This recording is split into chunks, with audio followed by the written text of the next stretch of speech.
Good night, everyone. It's a late one today, 10:30 p.m. Eastern time.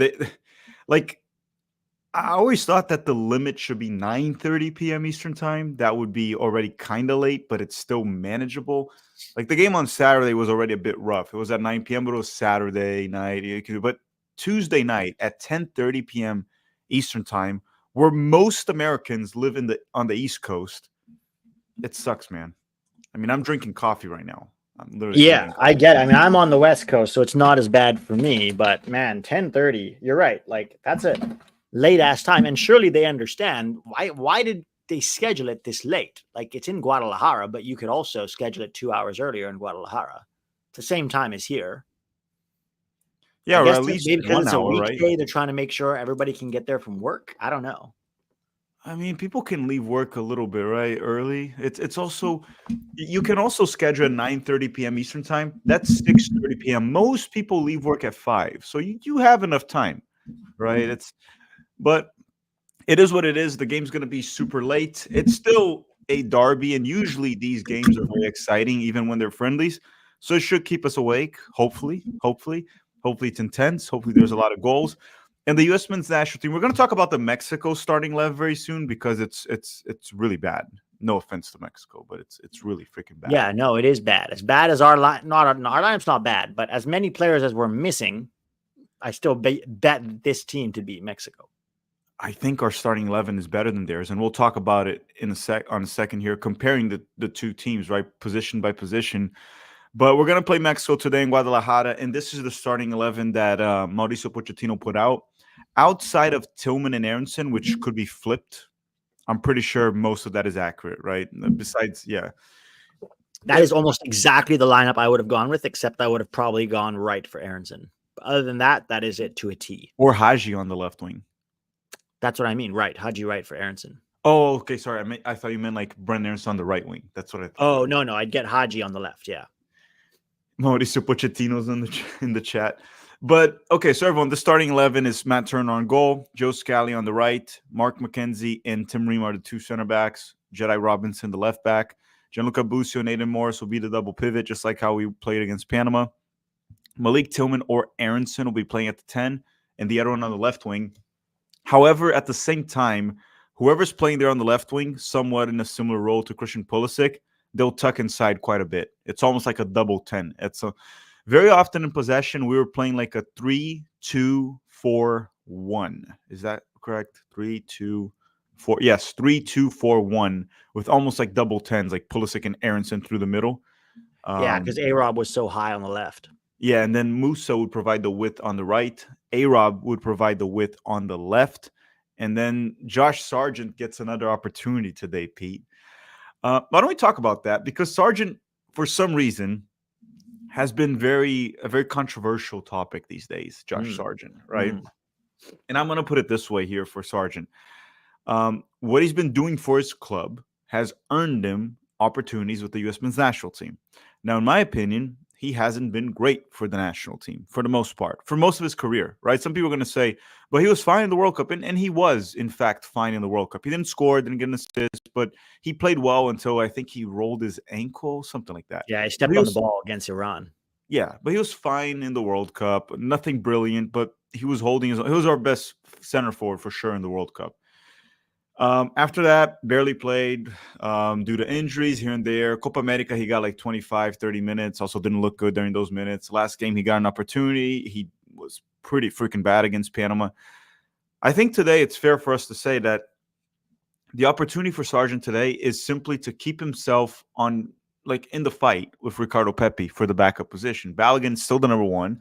And then Sargent is battling for that second spot with Pepi. Last game, Sargent dropped a stinker. Pepi came off the bench, scored. So if Sargent scores today, he just keeps himself in the race. That's it.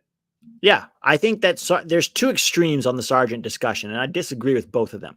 There are people who are like, Sargent is trash and should be nowhere near the national team. Even Vasquez is ahead of him. And there are people who are like, Sargent is our number one. I disagree with both of those people.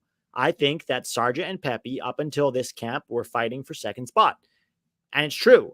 Sargent hasn't scored in a long time. But people like to sort of bring that quote out of context. He also didn't play that much for many years. And also, when he was playing for the national team before was at a very rough time for his club. He wasn't playing well for his club either. Now he's playing well for his club. So the thing has been, he now deserves an opportunity to bring that club form to the national team. And this camp is it. 2 starts in a row. If he drops another stinker, is it fair to say that Pepe will be our clear number 2? I think as of now, yeah. And the same way, even if Sargent drops another stinker, he's still our clear our number 3, like clearly. Yeah, I don't think Vasquez is ahead of him. Exactly. So today, that's what it is, and because like club performance matters, so you can get a spot, but you do still have to play for the national team. If you're dropping goals every single weekend in a top 5 league, but then you come to the national team and you're consistently dropping stinkers for years, you will get benched. There's no like guaranteed spot. Of course, with certain players, you have more patience, even if they drop stinkers. But at the end of the day, Sargent right now is fighting for that second spot with Pepe, and he needs to drop performance. Everyone, if you just tuned in, make sure to drop a like in the stream if you haven't already.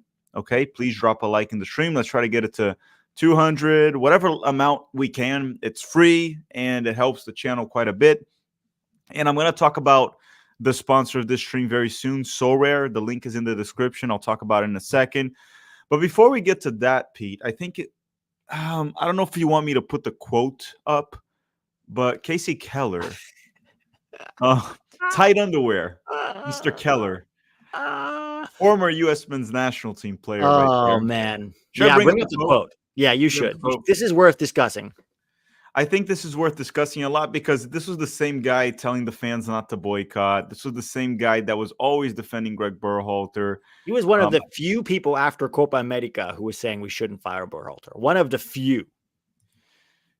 Yeah, he was also kind of mad that people were boycotting the brands of U.S. soccer. But once again, okay, let's bring it up here.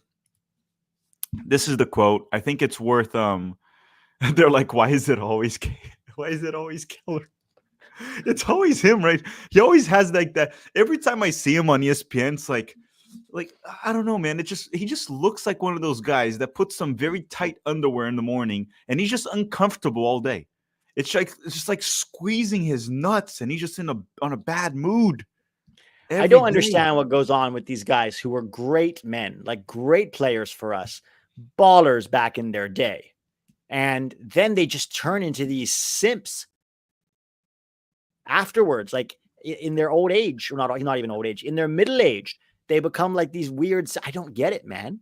Like, I don't get it. But go ahead, read the quote. Yeah. And everyone, I'm going to read the quote right now. Keep getting those likes up. We're at 150. Get it to over 200 as soon as possible. But Ghost TV, they shared it and they put it like this.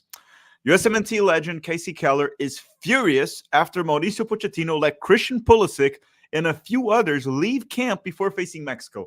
First and foremost, out of those 5, 4 of them that left were injured, either with a minor injury or something a bit more serious. They were Zach Steffen, Marlon Fossey, McKennie, and Pepe. Pepe got hit in the face. He was like almost in a concussion protocol. Yeah. Like McKennie will even miss the Juventus game over the weekend, right? Is he angry that Juventus is also not playing him? The dude is injured. Christian Pulisic has been playing week in and week out, 90 minutes for Milan, right? Yeah. So Pochettino and the coaching staff probably evaluated and said, I need this guy healthy in November. We have 2 competitive games. Yeah. Let's send him home. He's going to rest. This is a friendly. We know what Christian Pulisic can do, right? He doesn't have to prove himself to us. And then this is what he said. He said, personally, I think the U.S. men's national team needs to get beat 3-0. I was like, whoa, man. That's strong toxic. statement. That's a strong statement. Toxic, right? Yeah, remember when people were called toxic for wishing the team would lose under Berhalter so he would get fired? I'm pretty sure even Casey Keller called people toxic for that. Interesting. Toxic, man. What is this guy doing on ESPN? Goodness gracious. This is like he's like pretty much coughing at this point. Like, oh, you don't get the last time somebody, former American international, talked about rooting against the team was Landon Donovan of the 2014 World Cup. Oh, these toxic mainstream media people. Very toxic. And then he says, then it would be a wake-up call that we need to take this more seriously. Look, the wake-up call was like 3 months ago, the Copa America. Yeah. That was the wake-up call when we got grouped. Losing to Mexico today, even if we lose 3-0, the wake-up call. Not a wake-up call. No. We're wide awake. We're wide awake, man. It's funny because he didn't say it was a wake-up call when we got grouped in the Copa America. No, he was saying, Berhalter brought this young team to the World Cup. You can't fire him, and those fans are boycotting the sponsors. It's like, dude. Why is it always a bald man? What is wrong with them? Is there bald insecurity a little bit, maybe? But we know lots of great bald dudes like Brett Oppenheim. He's a great bald dude, I think Brett chooses to be bald. Oh, does he? I don't know. We should probably ask him. But going on, because I don't understand this at all, he said. There are 10 camps before the World Cup, and here's your first opportunity to set the first impression. Yet, the whole message right now is, man, okay, go ahead and leave to the players. Brother, they're injured. Yeah, I don't understand him. I don't understand. If Berhalter had done that, he would be saying, well, Berhalter's looking after player health and safety because he's such a great manager. And he's sending them home because he believes in the person and he believes in making sure the whole person is healthy and holistic, blah, blah, blah. He would say some shit like that. But because his buddy got fired, he's got a little bee in his bonnet that he uses to cover his bald head. He's getting mad. So DK57 saying, who chooses to be bald? Actually, I have a friend that he chose to be bald. I'm not going to name him, but it's just that. You should. No, I'm not going to name him. It's just that. No, I'm saying you should be bald if you're like, if you're losing hair and it looks bad, just go completely bald. Well, he really wasn't, but he's kind of like strong, tattoos and a beard, and when he goes bald, he just looks scary. So gotcha. It's a choice, right? But yes, I agree. It's rare. It's rare. But yes, if you are losing hair, just go bald, let your beard grow, and you'll look mean and scary. Yeah, you should be a good-looking bald dude for sure. Yeah, not Berhalter's case, not even Casey Keller. Not in my case. I would look like a cancer patient. I just don't have the face to go bald. Yeah, I probably wouldn't want to go bald either for now. But yeah, Keller also, tight underwear Keller. And then he says, I just don't get it. I truly don't understand. Of course you don't understand it because probably no one told you they were injured. But how do you, like, he works for ESPN. Do they not have, like, research people there to tell him? Like, does he have an earpiece where some, like, production assistant can be like, yo, Casey, all of those guys except Pulisic are injured? And Pulisic is load management, which, again, for friendly, it's understandable. Yeah, I mean, personally, would I have preferred to rest Pulisic against Panama to face Mexico? Yes, I would have preferred that, but I'm not, like, upset about it. No, we don't know. Also, they have a whole medical staff trainer. They probably evaluated that Pulisic has muscle fatigue. There was high risk of injury. Fonseca took him off in the last Milan game because of an injury. Exactly. There we go. So look, the same way these mainstream media people kept saying, trust Berhalter. He knows what he's doing. Until proven otherwise, we need to trust Pochettino and assume he knows what he's doing. Yeah. So, and look, Christian Pulisic loves to play Mexico. I don't know if you guys remember World Cup qualifying, he was coming off an injury and he came off the bench for Berhalter against Mexico and even scored the header. If Pulisic agreed on this, it's probably because it was for the best for the player, for the national team too. And then he'd say, you just made a huge investment for Pochettino. He's kind of angry on like making the hiring of Pochettino, right? Because Berhalter. Like, how come they never gave Berhalter $6 million a year? No, he was overpaid, by the way. He got too much. Completely. You blew out the bank. You had to go to Wall Street to pay for it. Was it really Wall Street? Yeah. That's the least of the incorrect things. You know what he should do? Remember during the great financial crisis when like thousands of people went to like protest on Wall Street? You should go there. Like, that? Stop supporting Pochettino. Yeah, like Keller should go there to New York City to Wall Street and just have like a sign. Stop paying Pochettino. And nobody in Wall Street's gonna know who that is. They're like, who? No, they're like, what? Who do we pay? What do we do? Who are we paying? No, we didn't pay any guy named Pochettino. And every message from the way the team plays and the squad selection. Do we really care about this? That's not what I expected. This guy is insane.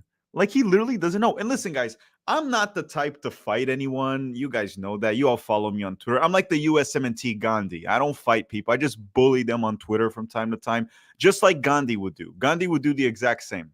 Right, Pete? No. Yeah, he would. He was Bully against people on Twitter. he was against violence. Gandhi never said anything about not bullying people on Twitter.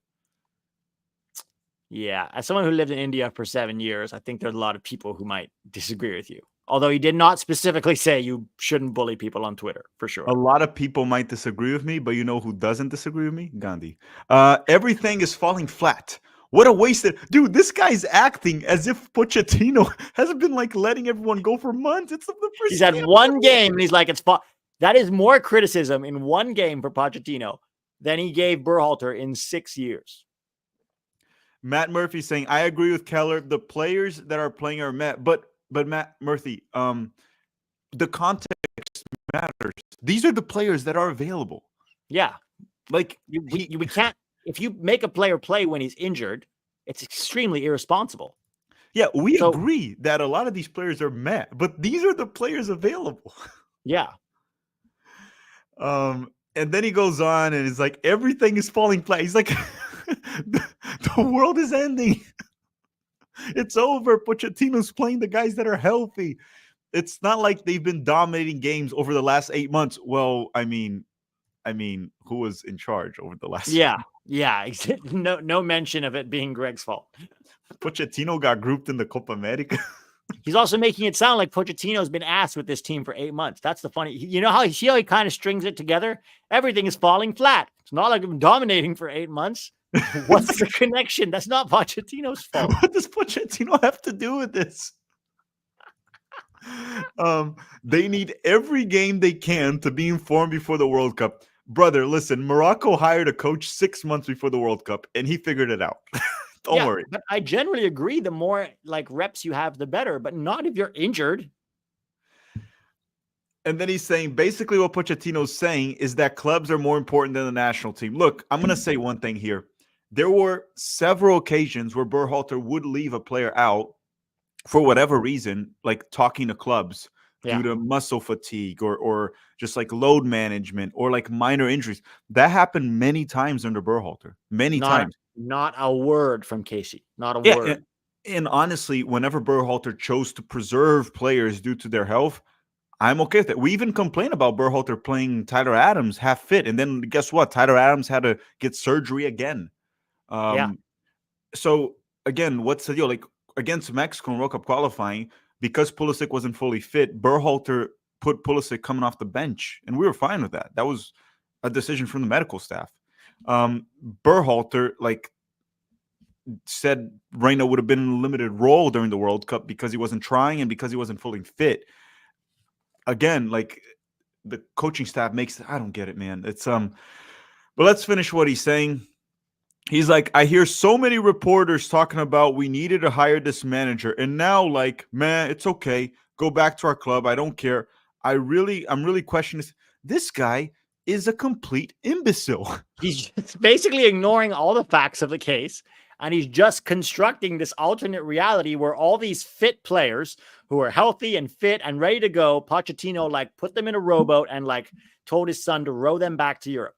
What is he saying? They're injured, Casey. I didn't watch this segment, but did no one in the panel like counter this guy? Yeah, I don't know. Were there other people there? I don't know, because if you started saying this in the stream, I'm like, Pete, hold on, wait a second. Like, they're injured. Yeah. What are you saying? Yeah. Like, let's try it right now. See how simple it is. I can't believe that Gio Reyna and Fuller and Balogun were left out of this Mexico game. It's not like we've been dominating games. Pete, Balogun's shoulder is like ripped in half, and Gio doesn't have a hamstring. Oh, sorry, didn't know. It's insane. Like, it just, this is ESPN, by the way. This is ESPN. Yeah. This is not an independent podcast. And then all these networks, CBS, ESPN, wonder why they get like less views on YouTube than a guy that calls himself Tactical Manager and another one that calls himself 11 Yanks. Yeah, with no producers. No, I have a producer. Oh, you have one producer. I have Dustin. It's not like the multiple producers that some other YouTube shows have. No, they have many. It's like me and Dustin and you. It's like 3 guys total. But guys, that was the segment right there. Sorry that every single pregame, it feels like we have to cover these guys every single time because there's always a nonsense. The last one was about the the remarks of Pochettino saying the door's open for MLS players, which, as we said, we agree. It's just that you have to be playing much better in MLS than the average player in the Bundesliga or Premier League. Yeah. But everyone, before we continue, please drop a like. And I want to go through this real quick. This is the sponsor of this video. So Rare. Okay. So Rare. So Rare is a fantasy soccer game. I don't have an ad. I'm just going to show you guys. Essentially, you buy a virtual card of a player, and then you can trade and sell that card, and you can profit off a sale if the player goes up and down. But ideally, what you want to do is you buy the cards and you can play games, 5-a-side games, where you put a starting 11 and you can win cash. You can actually make money if the players perform well in real life. You can get game tickets. You can gain signed jerseys. You can get also unique experiences. Like a friend of the channel, Fiago, he got to meet Zinedine Zidane. So essentially, you buy the cards, you play 5-a-sides. Like, for example, I'll show you guys my portfolio. I bought a bunch of cards here. These are the players I got, Pete, just so you can see. I got Diego Luna for $4. I got this goalkeeper that's a promising German goalkeeper because the value can go up. I got him for $19. And then I got Chris Richards was $1, like $2. Jalen Neal was $1.42. Balogun was $24. Patrick Schulte, $16. Ismael Kone, because he's promising. I got him for $5. Coleosho, got him for $5.81. Also known, Coleosho is also known as Olive Garden, by the way. Did you know that, Pete? No. Yeah. He's American Italian. Yeah, that's his name now. Anthony Robinson was $17. Leonard Maloney, I got him because he was cheap, $1.97. Mark McKenzie, Caleb Wiley. Gio Reyna was the bargain, Pete. I got Gio Reyna for less than $5, which compared to other prices, you can see it was cheap. I'm hoping he goes up on value. I can sell him or just play him when he performs. But essentially, guys, you can go play. I'm going to be playing other streams. You just go to play. You can play Rivals. That's what I recommend. It's free to play, Rivals. And Pro is also free to play as long as you purchase the cards. If you want to play, the link will be in the description of this video. And if you have any questions, just DM me.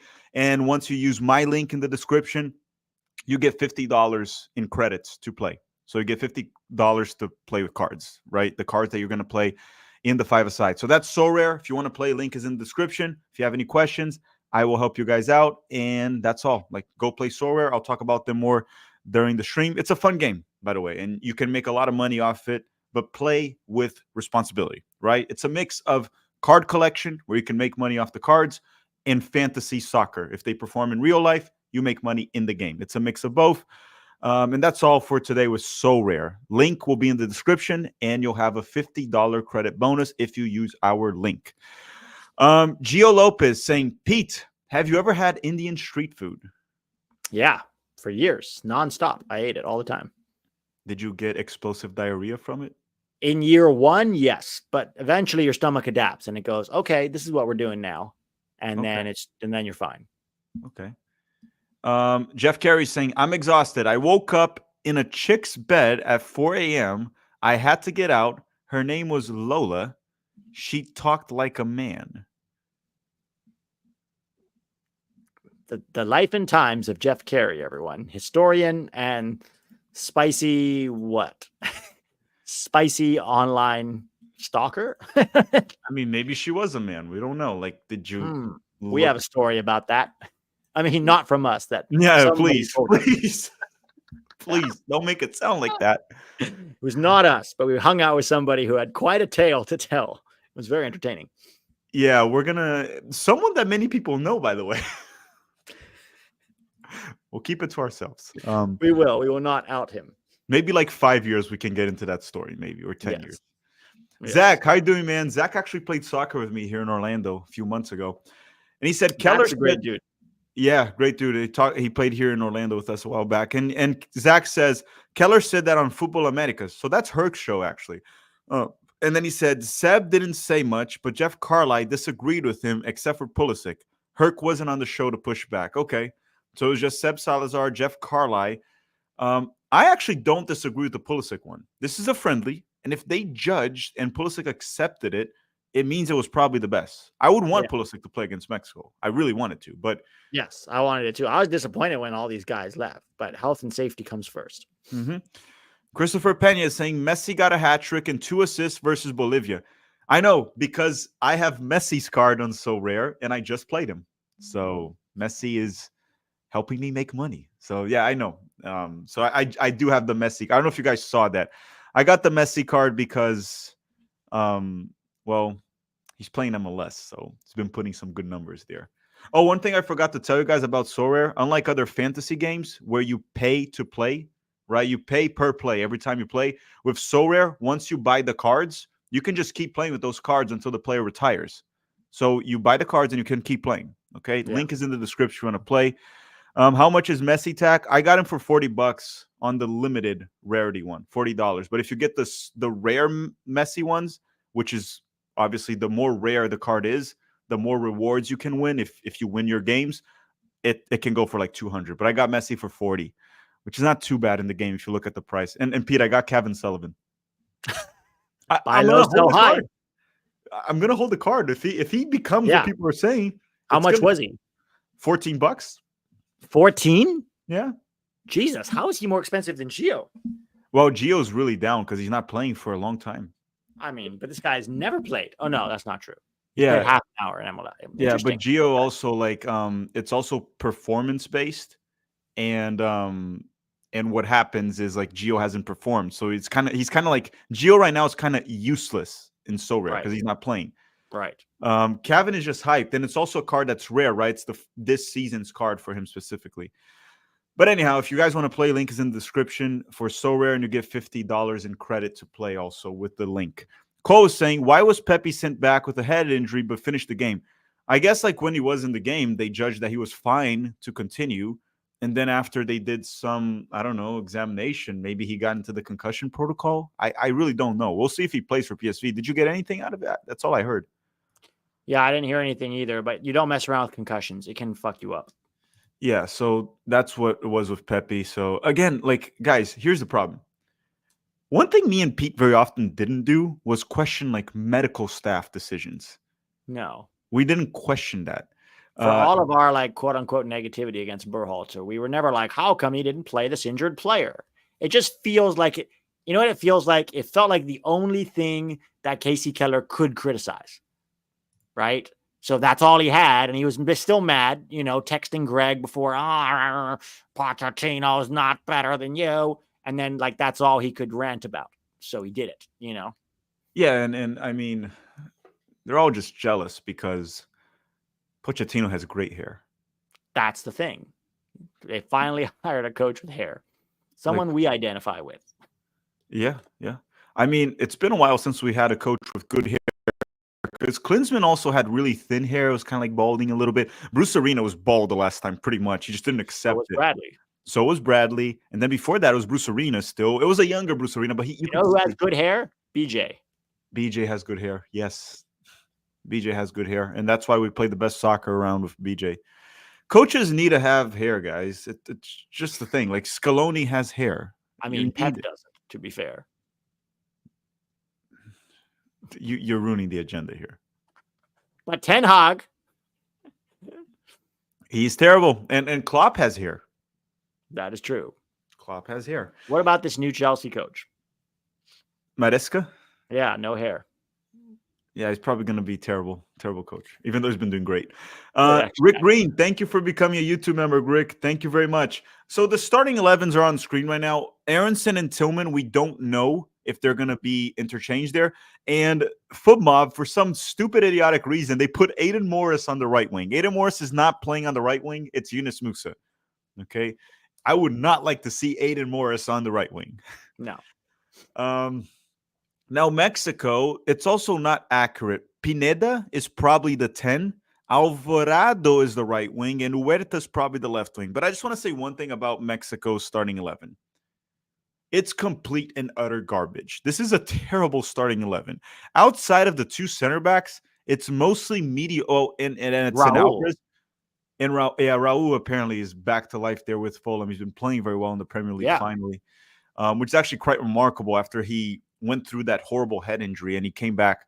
One of the few Mexican players that I'm happy for, Raul Jimenez. Jorge Sanchez on the right back, he's not good. He's simply not good. Cesar Montes and Johan Vasquez are fine. Not elite, but they're fine. Edson Alvarez is really good. Probably the best 6 in CONCACAF right now, considering all the injuries and everything. Guardado is like 250 years old. This dude is like the Mexican Yoda. He is old, and this is his last game for Mexico. The dude might as well be playing with arthritis at this point. One thing is for sure, this Mexican midfield, Pete, with Alvarez, Pineda, and Guardado, there's no pace there. No. There's no pace, no stamina. It's all over. Alvarado and Huerta, they're pretty mediocre wingers, in my opinion. Very mediocre. Raul Jimenez has been doing well for Fulham, but there's only so much this guy can do with the amount of service he might get. As long as we don't give, like, for example, Guardado, we know he has quality. He has quality. As long as we don't give him time and space and, like, Brendan Aronson just harasses him through the middle, he's not going to do crap this game, right? Did you see that Miles replaced McKenzie in the lineup? Really? That's what they're saying in the chat. Apparently, HBO said it. It must be an injury. During the warm-up? Yep. How do you get injured? Casey's going to be like, why didn't we start McKenzie? Casey Keller. Casey Keller is going to be like, what's happening? This is a disaster. McKenzie's not. No, he should be happy because one of his MLS boys is stuck. No, he's just like, why did we also send McKenzie back to France in the middle of the game? Send McKenzie home right before the game after telling me he was going to start? L Stun Gun is saying HBO said Miles is starting over McKenzie. Yeah, I guess we're keeping an eye on that to get the confirmation, but I did not know. He's there in the lineup. He's right behind Matt Turner. Miles is there? Yeah. Okay, so Miles is starting. Elzier say, hey, my pro-Russian friends. Who's pro-Russian here? Oddly specific accusation. I'm pro-America, so... salutes from Mexico. Okay, hopefully you have a good time there in Mexico, but I don't think me and Pete are the pro-Russian ones here. No. Yeah, Miles is starting. Pro-Brazil. Yeah, I'm also pro-Brazil. Yeah, I'm pro-Brazil, even though Brazil's a bit of a mess these days. Not just the national team. I mean, actually, to be fair, ever since I've known Brazil, it's always been a mess. It's always been a mess. It's that story I told you that my grandfather used to tell me. He very often said that the problem in Brazil were just the people. My grandfather's Brazilian. He passed away a few years ago, unfortunately. But he would always tell me this story where when God was making Brazil, he was like, I'm going to make this beautiful country. They're going to have oil, beautiful beaches, beautiful women, the Amazon, just no tornadoes, no hurricanes, no snow, nothing. It's going to be the perfect country. And then someone just asked God, and she's like, why are you doing this to this country? He's like, wait till you see the people I'm going to put there. That's the story my grandfather used to tell about Brazil every single time. Because the problem in Brazil is corruption, a lot of other issues that happen there. But yeah, my grandfather had a lot of stories, man. A lot of stories. And then Fadi saying, if Greg Berhalter scored that goal off a corner versus Germany in 2002, the United States makes it to the semifinals. Would we all feel differently about him today? I mean, we never hated Greg the player. No, it has literally nothing to do with him as a player. It's all him as a coach. All of these like pundits who come out and shill, they were all great players in their, well, not all. Jimmy Conrad, questionable, but a lot of them were great players in their day. We loved them as players. That's what makes it worse when they come on and start shilling. You're like, hey, I used to like you.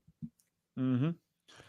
Yeah, it wouldn't change anything with that. Like, no one hated, even when, look, dude, when Berhalter was with the Columbus Crew, there was no hate. I don't know about the Columbus fan, but in general, like USMNT, no one cared. No one cared about him. Yeah, like no one hated on.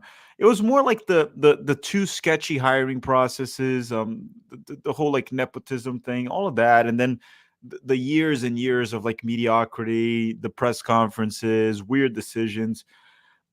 No one hated him like the before bounce that. Passes, the African dogs, the zoo trips, the shoes, the Gettysburg trips, the PowerPoints. I mean, you can go on and on. Yeah, and I mean, even though he didn't score that goal, he still gets a lot of credit for that 2002 World Cup. He was part of that team, and he actually, that should have been a penalty for the U.S. Yes.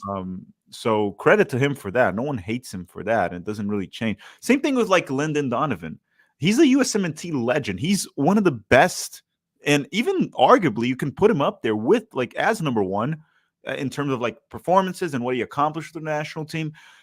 But again, when he says stupid things or he roots for Mexico in the World Cup or he tells Pulisic to go to MLS, everyone comes after Lendon, and he's a freaking legend.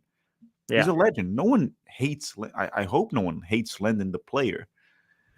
But everyone, if you haven't already, make sure to drop a like in the stream. I can't see the likes. Can you guys tell me how many likes we have? But we should be over 500 by now. It's a great way to support the channel for free.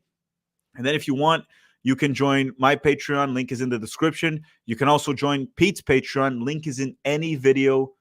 Link is in the description of any of his videos, including the post game. We're gonna have a post game today in Pete's channel right after this. Super late, so get your coffee out.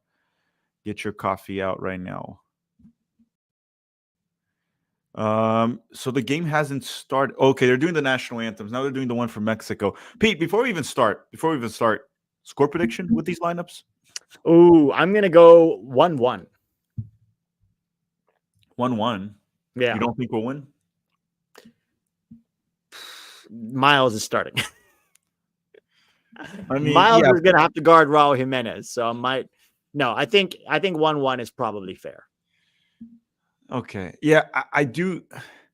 This is a big test for Tillman also to step up, right? Yeah. Keeps balling out for PSV, but he's got to get something. I'm going to try to be optimistic here. I'm going to say United States 2-1. All right.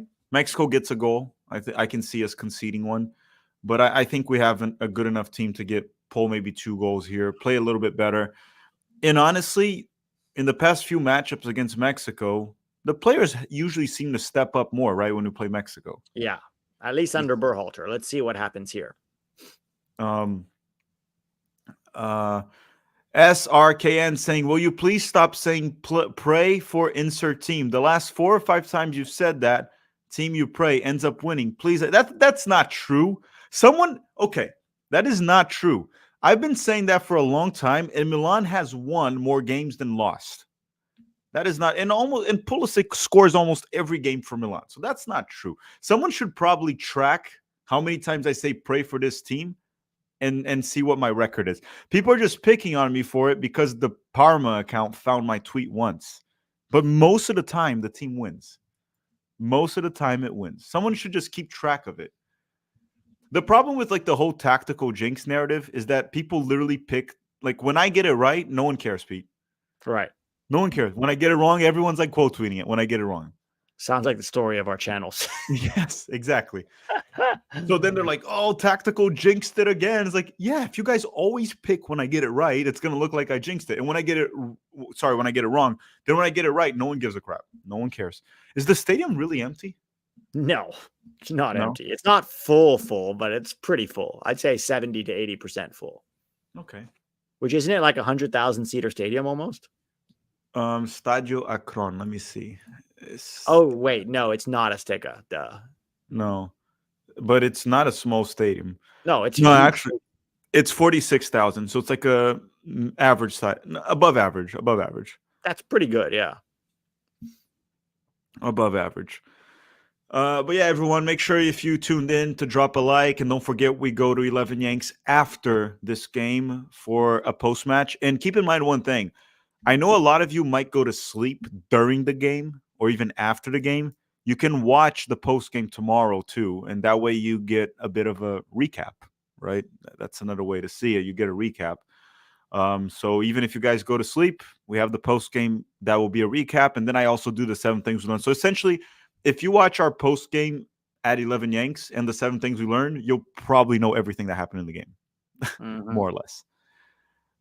Where's the game streaming on? It's on TNT and Max. Max is the HBO streaming service. So TNT and Max. Isn't it also on some of the Spanish channels like Univision? I don't know. It might be. I don't know, actually. It better be. That's where I record it for my Patreon. Jeff Carey saying Mexico has more pyramids than Egypt. I think there's a lot of countries that have. Did you know we have a pyramid in like Louisiana? No. Yeah, we have a pyramid in Louisiana. Like a fake pyramid. No, a real one. Who? Oh, like an Aztec pyramid? Let me check here. Hold on. Pyramid, Yes. Louisiana. By the way, real quick for anybody, it's on Univision also if you have it. It's on Univision. I just checked. Yeah, it's like 5,400 years old. There's like I think Wow. something like that. There's a pyramid in Louisiana. I'm pretty sure. If there isn't, then yeah, Louisiana's Egyptian pyramids. Game just kicked off, Tack. So I'm gonna head out. I'll be in and out. Holy crap! How ahead of you are you? How ahead of me are I'm you? watching on Max. It just kicked off. I'm like 17 seconds in. My goodness, I'm so far behind. Well, don't let them spoil it in the chat for you then. Are you watching it on Max on FuboTV? No, I'm watching it on Max, like HBO Max, like the streaming. I have streaming. Oh, you have that. Oh no, the stadium does look empty, Pete. Doesn't look empty. How does it look empty? It's like 70% full. Really? Yeah. Okay, let me put. So everyone, I am probably like 30 or 40 seconds behind. So be patient. And Pete, yeah, whenever you gotta go, you gotta go. And whenever you want to come back, you're welcome to come back. All right, sounds good. See you, See you dude. soon, Pete. Okay, everyone, patience here with me, because I am probably 30 seconds behind. Right now I'm at second 31, 32, 33, 34, 35, 36. So synchronize it with me. Now I'm at second 40, 41, and that's a goal kick for the United States. Are we going to try to play out? It looks like we're going to try to play out of the back. And it looks like Mexico might actually try a high press here. No, Turner. Oh, yeah, we are trying to play out of the back. Tim Ream to Robinson. Oh, my. And we gave it away. Don't try. How many times do I have to say this? We can't play out of the back. I'm a whole minute behind. Seriously? There's no way I'm a whole minute behind. My timer on screen is roughly the same. There's no way. We try to play out of the back, and we lost the ball immediately. Now that I'm looking at it, it looks like Brendan Aronson is playing on the left wing, and Tillman is playing as the 10. And that's a free kick for the United States on the defensive end of the field. Okay, if I'm a minute behind, I'm sorry. I'm at like minute 145 now. 145. Put it on Univision. Let me see. Univision. Do I even have Univision here? Because I'm using like the Spectrum app. Because I'm still figuring stuff out, guys. Because there was no power here in my place for a long time due to the hurricane. I just got back home. I don't think I have Univision here. Yeah, P was watching it on Max. Let me see if I close and reopen the app, if it's like ahead. Hold on. But that'll be a free kick here for the United States. Well, I have Max here, but I don't think I'm logged in. Let me see if I'm logged into Max. No, it looks like I don't have Max. I don't know why I thought I had Max. Why would I have Max if I know I don't have Max? Like, if you know I don't have Max, why would I have it? So, Spectrum. Sorry, everyone. Getting back to it here. Still 0-0. Free kick for the U.S. Oh, actually, the U.S. already took the free kick. So now I am... Okay. I'm at... See if it's better now, guys. I'm at 345. See if it's better. 345, 346, 347, 348, 349. Is that better? Is that better? I think I moved up. Now I'm good. Now I'm good. I think I'm good. Here comes the U.S. down the left with Anthony Robinson. Tillman down the middle. Aronson on the left wing. Ball drops deep to Aiden Morris. Brendan Aronson. The team definitely looks more fluid when compared to Berhalter's one, where players position themselves and interchange. Now I'm ahead. Now I'm in the future. There you go. There you go. I'm all caught up. Sean is saying, Tim Ream, does Pochettino see him as a 2026 starter at 37? Is this a respect thing with him here during the 2 evaluation years? I don't know. We're going to learn more about Pochettino within the next like 12 months. It could be also the fact that we didn't have Chris Richards and we didn't have also Cameron Carter-Vickers. But yeah, he is starting. And whoa. Johan Vasquez just... That should be a yellow card. That should be a yellow card.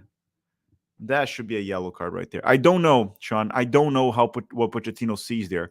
But yes, if he's how he sees Tim Ream. But if he's starting Tim Ream, it does look like he's projecting that Tim Ream might be a viable option for 2026. Long free kick. Miles heads it in. Cleared by the Mexican defense. Anthony Robinson will get the ball back for the U.S. Tim Ream in possession now. Back to A-Rob.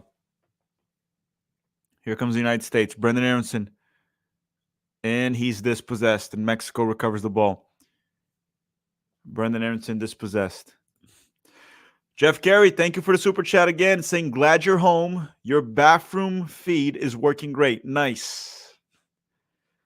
Okay. Hopefully. Okay, that's weird, Jeff. But I'm glad you're enjoying the bathroom feed.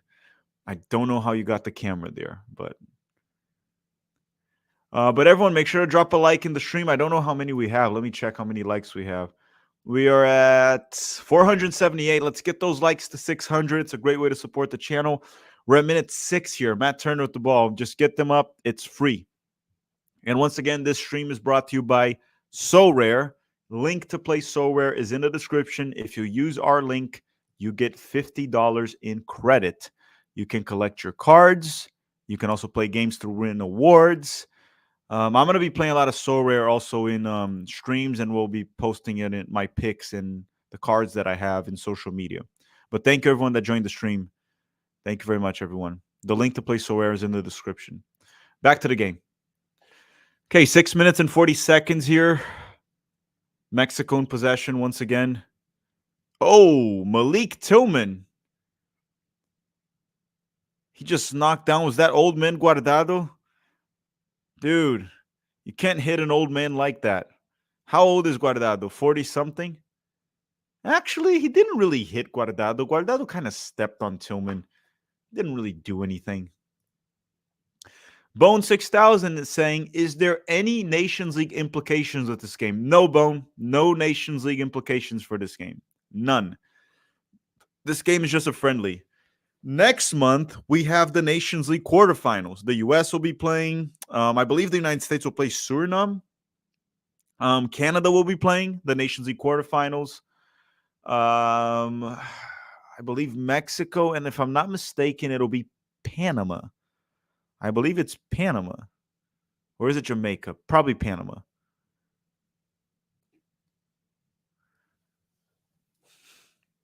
Tim Ream with the ball. Out wide to Anthony Robinson.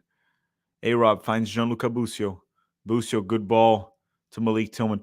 One thing we have drastically improved under Pochettino is ball progression through central areas of the field. That's one thing he changed quite a bit quickly, simply with the positioning and tactics of this team.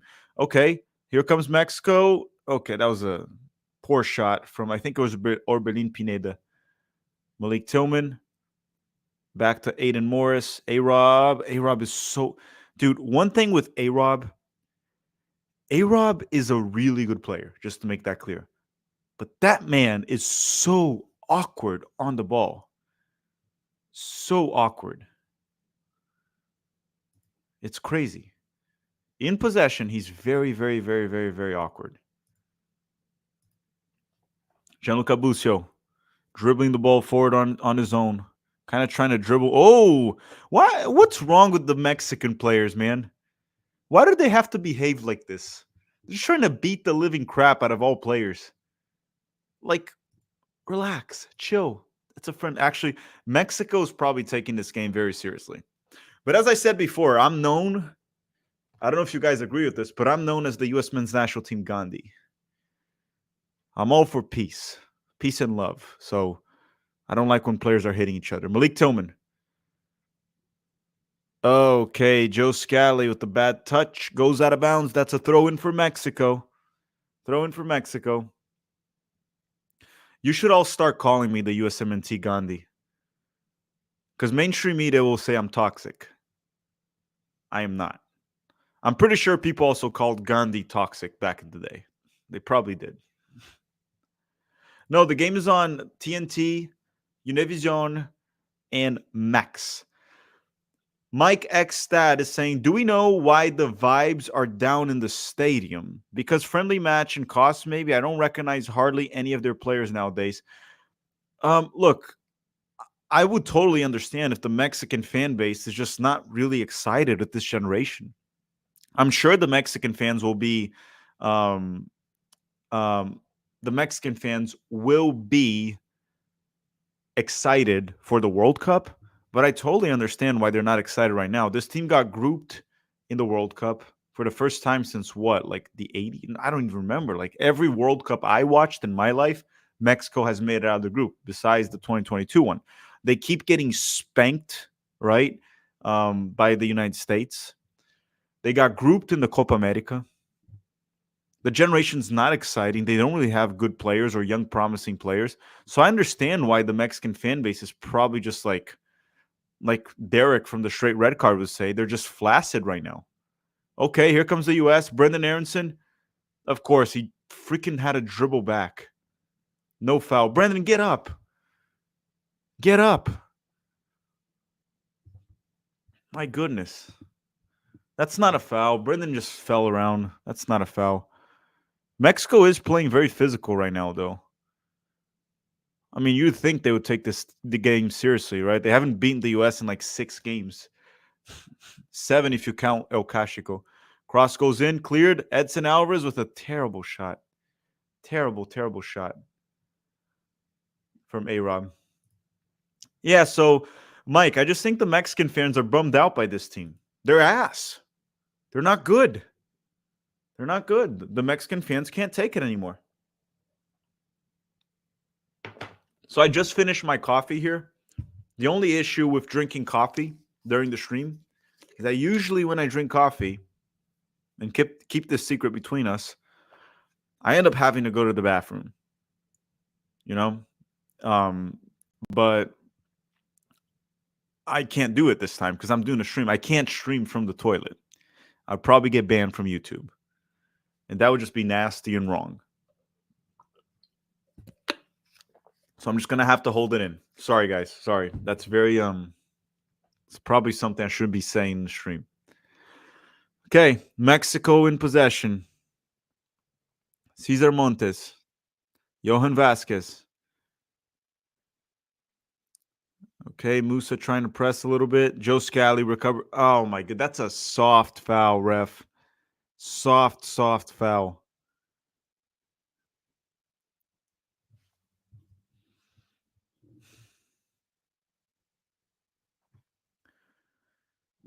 All right. Johan Vasquez opens out wide to Jorge Sanchez. And he tries a pretty mediocre long ball here to Raul Jimenez. Miles back to Turner. Turner just hits the ball forward to Sargent.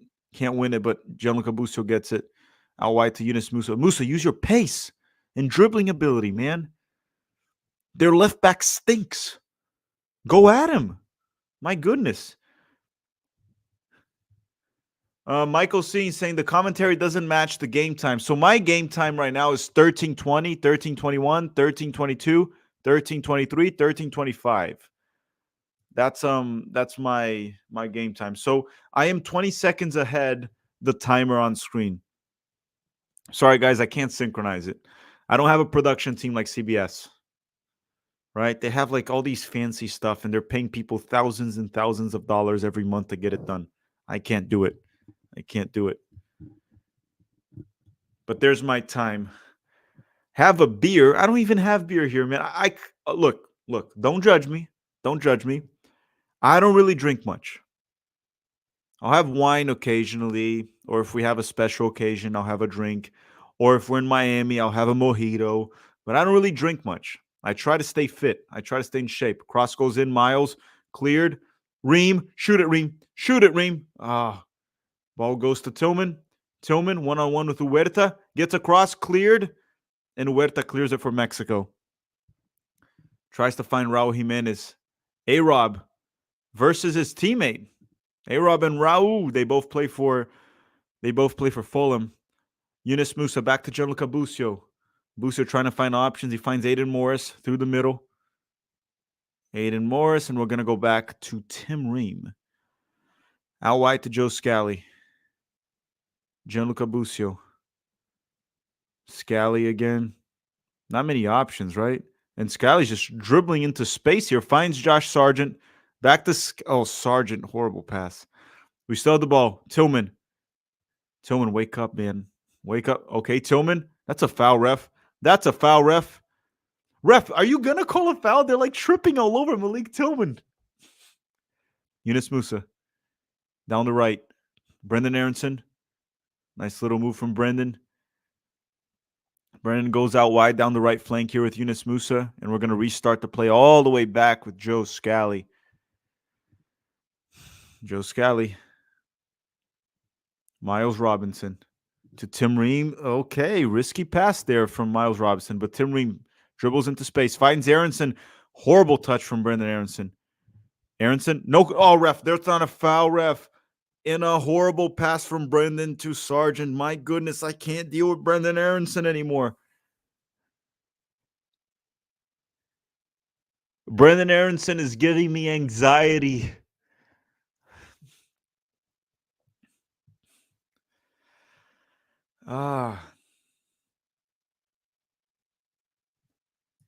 Sese saying you're just cheap tack.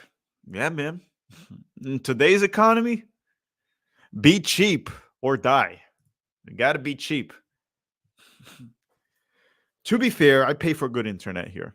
That's as much money as I'm willing to spend. Good Wi-Fi. So I can stream. That's as much.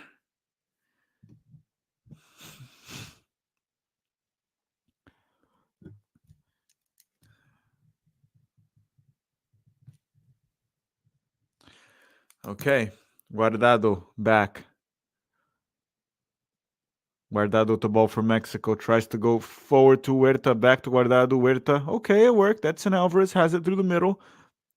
16 minutes and 57 seconds. We're about to hit minute 17. All the way back. Cesar Montes with the ball for Mexico. Good pass into midfield. It's going to be Orbelin Pineda. Out wide, I believe that's Alvarado. Yeah, Alvarado drives inside. Raul Jimenez.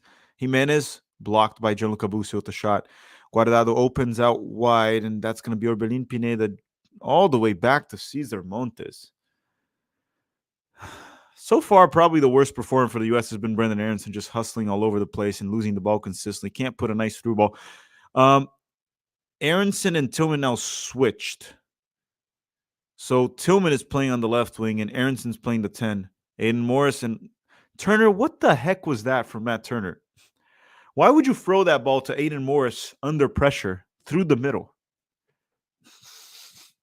Hey, look, it's Rafa Marquez. He's on the bench there for Mexico. Not to play, thank goodness. That was one heck of a player. Maybe not in MLS, right? Rafa Marquez wasn't good in MLS, but Rafa Marquez is one heck of a player. Mike X is saying, you have any recent beef with the U.S. soccer establishment? No. I've grown to not care about them that much. Casey Keller, Guardado's out with 20 minutes? Guardado's already out? Can he not play more than 20 minutes? Really?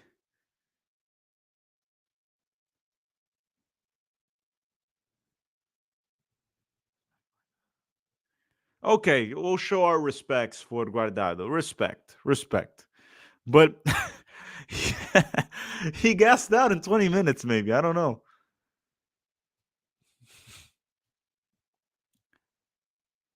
Would it not have been better to just put him in the last 20 minutes? Would that not have been better? I don't know, man, because then Guardado would have come against like tired legs, would have looked better, and he would finish the game, right? I don't know. I would probably I would have probably given him the last 20 minutes. But again, he is I think it's fair to say that Guardado is a Mexican football legend. Respect to him. Played years for Real Betis in Spain. Very good player. Um, but Father Time is still undefeated. Okay, Mexico here at the ball. And free kick for Mexico. Free kick for Mexico.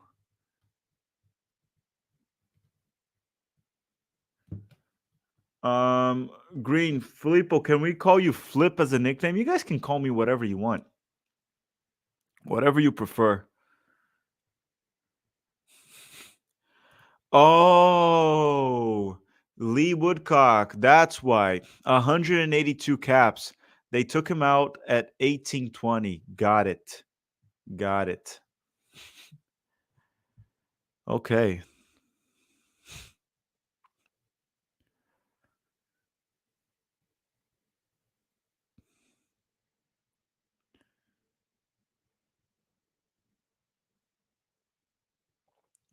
Back to the game. Free kick here for Mexico. 20 minutes and 50 seconds. Free kick for Mexico, and it looks like Raul Jimenez will take it.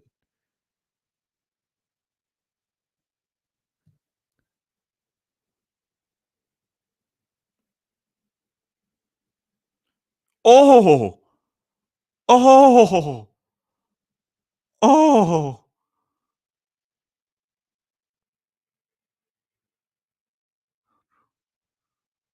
Raul Jimenez just scored for Mexico, a banger.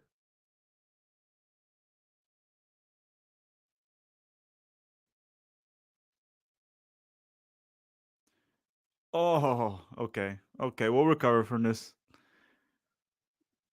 That was a banger from Raul Jimenez. I'm kind of pissed that he scored, but at the same time, I have to respect that goal. I'm a little pissed that he scored, Pete, but that was a freaking banger.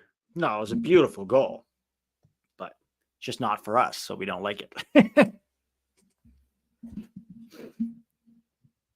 But dude, we didn't need to give away that free kick. We were playing out of the back under pressure with Scally and Miles, which we shouldn't really be doing. And then we gave away a silly free kick as a result of that giveaway. But what a free kick. Yeah, I mean, we tried also to play out of the back like twice, and we screwed over every time. Yeah, it's not great. Not with that back line. Like if it was Destin McKenzie or Destin Richards, that might be different. But, did it deflect? I think it deflected, dude. They're saying Turner messed up. I would have to see it again. Didn't look like. I don't think that's on Turner. Yeah. I think that deflected. It went into the top corner. Maybe like a world-class goalkeeper saves that, but I don't think that's something we can hold Turner you accountable. can't pin that on Turner.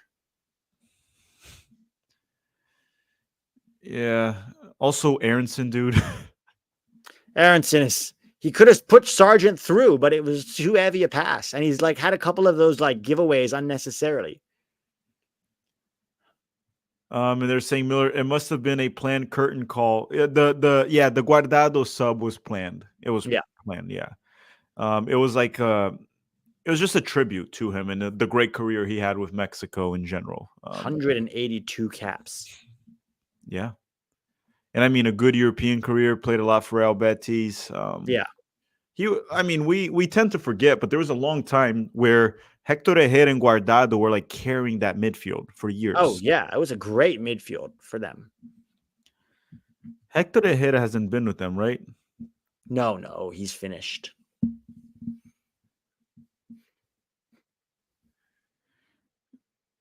Dude, Aronson.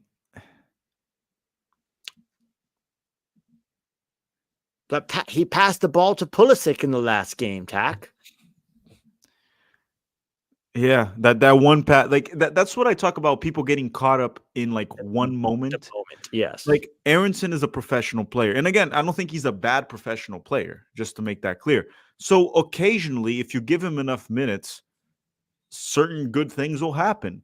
The problem is every time one good thing happens, there's like 20 bad things that he's done before that. Yeah. That's the main problem with it. Like you can't get caught up in a moment, like one moment, right? David is saying ban this guy. Ban who, David? I mean, we have mods. I don't know who. They're all saying, "Can you ban this guy? Who do you guys want me to ban? I have mods." Yeah, I don't know. But roughly, we're hitting 25 minutes here. Mexico 1, United States 0. Raul Jimenez off a free kick gave Mexico the lead. Dude, also he switched. He for a bit he put like Aronson at the 10 and Tillman as the winger. It doesn't work. If you're No. gonna play Aronson, just shove him on the wing and have him run. Yeah. You need. Did you see Tillman? There was a moment with Tillman that he kind of kept the ball, but he looked so casual with it.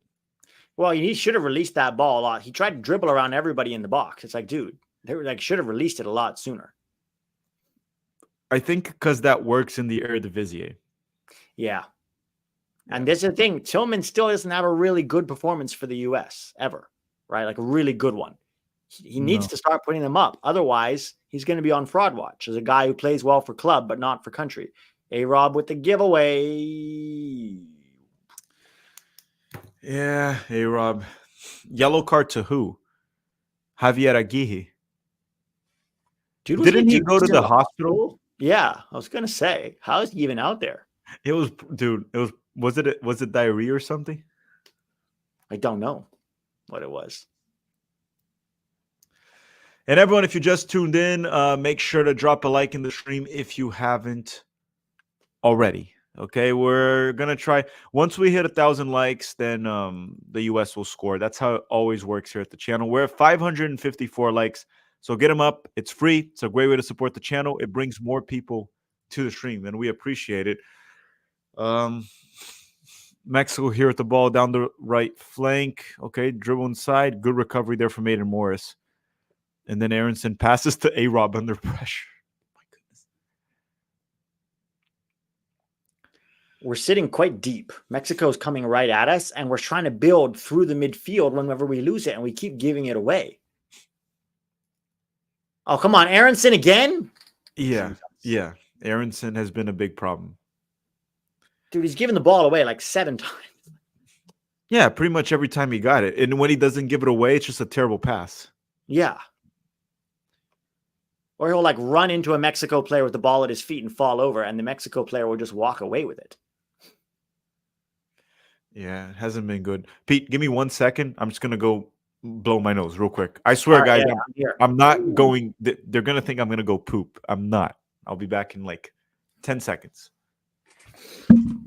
All right, guys. So what do you think Tak's really doing apart from going poop, which he's clearly doing? All right, goal kick. So we need to be careful here because we're really trying to play out under pressure, which we really cannot do. In fact, our best moment came from a long ball from Tim Ream over the top to A-Rob that won us a corner. We're just, okay. Now a long ball, but it's over Sargent's head and it goes back to the keeper. We got to step up and press. If you're going to play the long ball, you have to step up and press to win the ball back. Because you're not going to win. Very unlikely you're going to win that first ball. So you've got to win the second ball here. Taking a quick dump and not washing his hands, Mark B.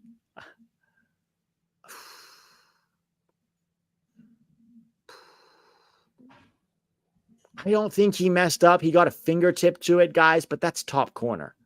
They're showing the Turner, the goal, the Jimenez goal. That's top corner. They showed the goal again, Tech.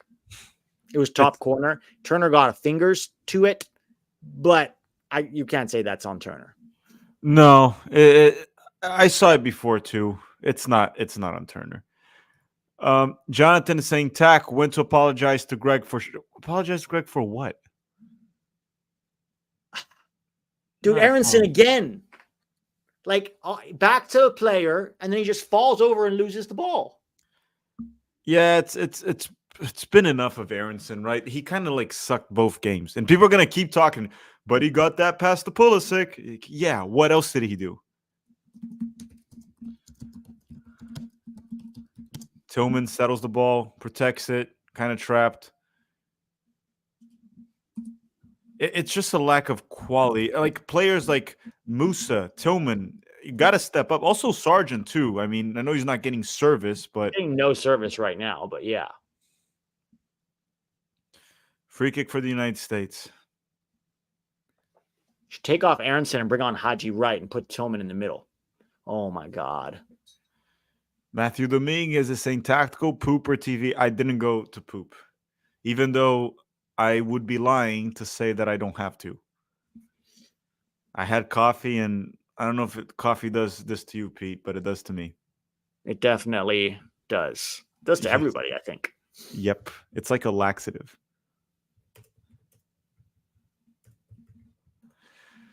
Okay. Free kick. Malik Tillman delivers. Malagon almost dropped it. How are you ahead of me now? I switched it to the Spanish speaking one. Ah, they're always ahead. Yeah. They're from the future. Yeah. All right. I'll see you guys at halftime. Let's hope we can get an equalizer. Yeah. See you in 15, Pete. See you in 15. See ya. Okay. Long ball. That's going to be a throw in for the United States. Juan is saying Taco's watching Breck Shea highlights on the I do watch a lot of Breck Shea highlights. You guys underestimate how fun it was to watch Breck Shea for the US, for Orlando City when he was here, even though he was like injured very often when he was here with Orlando. Okay, that's going to be another throw in here for the United States. 31 minutes. 31 minutes here in the game. Throw in here, Joe Scally. Tries to go long, finding... That was Josh Sargent. He also couldn't win it. Ball goes inside. Here comes Mexico. Out wide to Jorge Sanchez. Brendan Aronson will track back. That's something Aronson can do, track back. Can't do much more than that, but that boy can track back.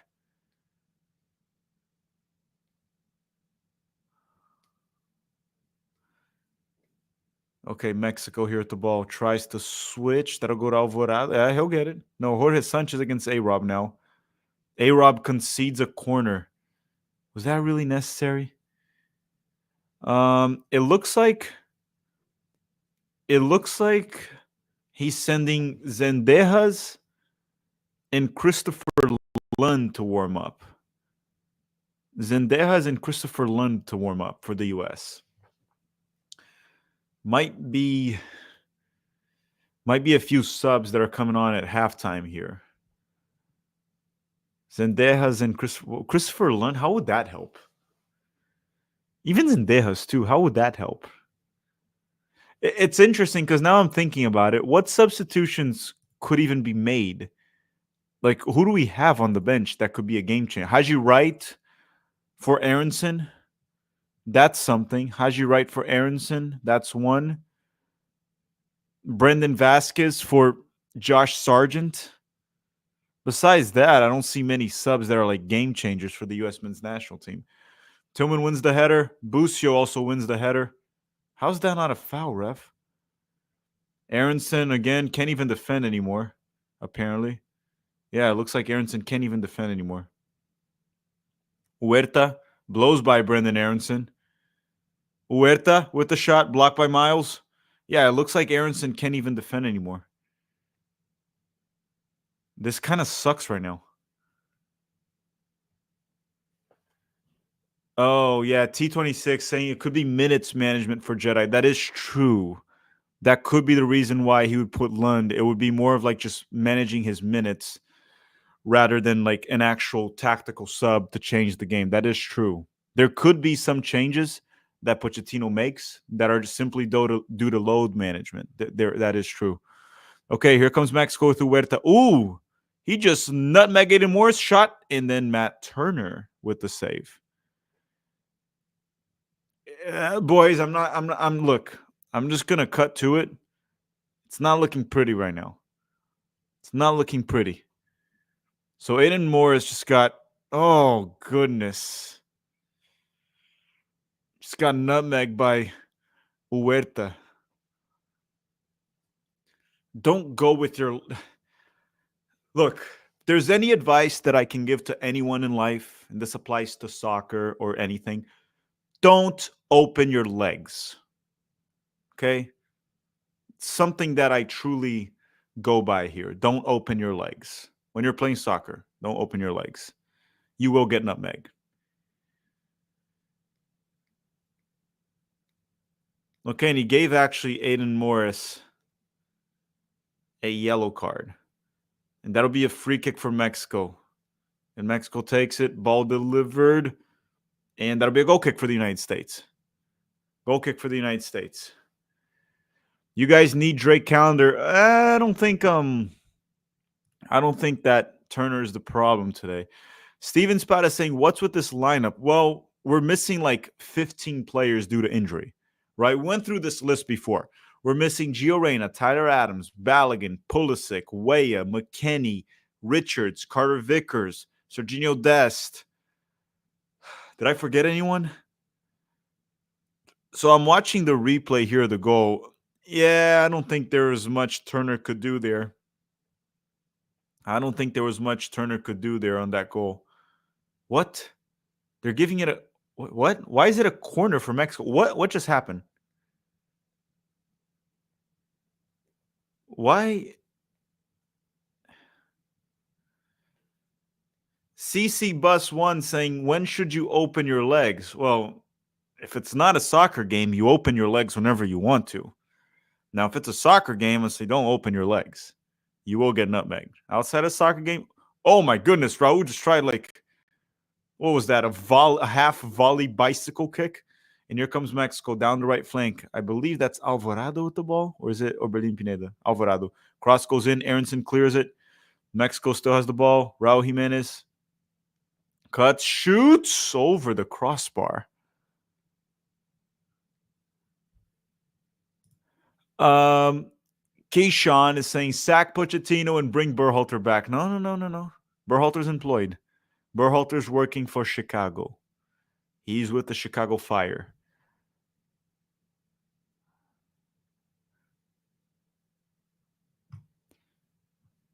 No more Berhalter, and Pochettino's fine. Like, there's only so much you can do with this. We're trying to play out of the back again.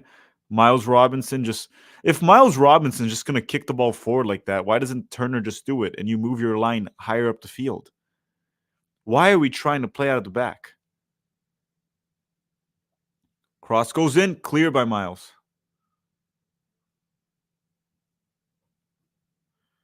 Cleared by Miles Robinson. Why do we keep trying to play out of the back?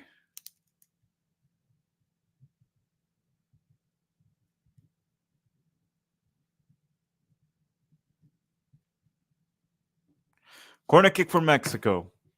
Corner kick for Mexico. Yeah, I know Pochettino likes to play out of the back, but he has to adjust. You can't play out of the back with... header from... Who was that? That was Cesar Montes with the header for Mexico. It goes over the crossbar. We're almost at minute 38, and Mexico has the lead, and they've also been much better than us, to be honest. We've been playing like shit. Like, legitimately like shit.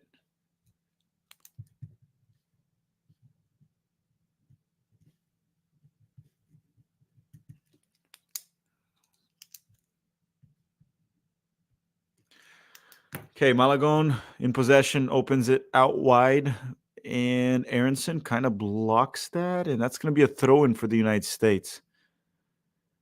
Throw-in for the United States.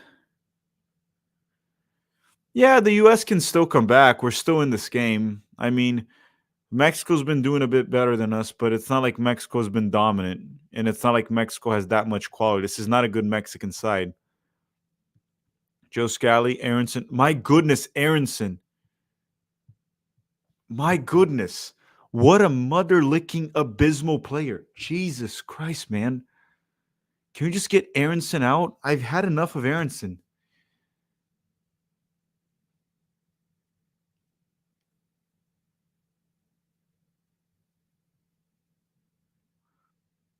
Okay, Johan Vasquez. The U.S. is not also pressing well today. Miles kind of wins the header. Aiden Morris loses it again.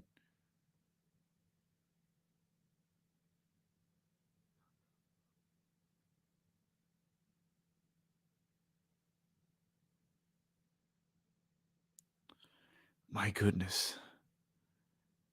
Yeah, you know what? Aronson, Sargent, I've had enough. Like, get them out. I know Sargent's not getting service, but the dude just doesn't like show up for U.S. men's national team games also. And here comes Mexico again. Huerta. Goes back, Edson Alvarez. Out wide to Alvarado. Watch out for the overlap. No, Alvarado still has the ball. Dribbles inside. Tillman. Alvarado in Mexico still has the ball. Out wide to the left. That was going to be Raul Jimenez drifting wide.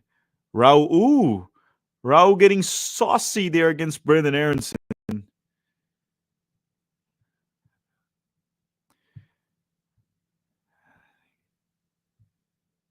Yeah, dude. So Raul with a Rabona kick cross on Aronson, man. Rabona kick cross on Aronson. Raul Jimenez. Yeah, Morris and Aronson are not passing the test today.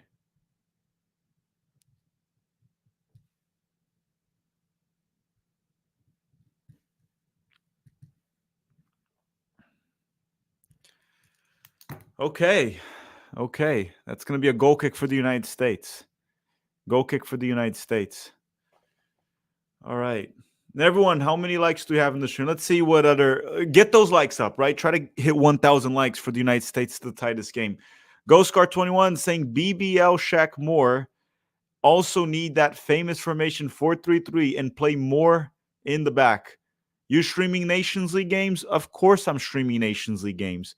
What Nations League games are you talking about? Like the UEFA ones? Or you mean the CONCACAF ones? We're going to play next month, the US, in the Nations League quarterfinals. Ghost Card 21. I'm going to play next month. Send Aronson to Greenland squad. Unfortunately, Steven Spada, Aronson's here to stay with the US. Unfortunately. You look, I think Aronson's a fine player to have deep in the squad. It's just tiring to see him start. And I understand he's mainly starting probably because there's so many injuries. But yeah, we've seen enough of Aronson, and hopefully Pochettino has as well. How many likes do we have in the stream right now? How many likes? Did we hit 1,000 yet? And don't forget that this stream is brought to you by So Rare. If you want to play So Rare, the link is in the description. It's a game where you collect cards. It's a fantasy soccer game where you collect cards. And with those cards, you can play and you can win money, signed jerseys. You can win tickets for games and much more, even unique experiences. So go play So Rare. If you use the link in the description, you'll also get $50 in credits. Okay, and you'll be helping the channel in the process. Here comes a shot, Matt Turner with the save. Link to play So Rare is in the description of this video. By the way, in the chat, how many of you, I mean, I don't know if you used the link that I put in the script. How many of you have used the link in the description to play So Rare or will use it after the game? Because I'm going to probably try to make my own So Rare league at some point, and then I'll have some of you join. You guys can also buy cards on So Rare, hold on to it if you believe in the player, and sell it later for more. There's also that. Let's see here. Sean is saying, I wish we had... There's a big-ass, like, burger on my screen right now. They're putting a burger ad right on my screen. Is it the McChicken? It's the Big Mac. And La Chicken Big Mac.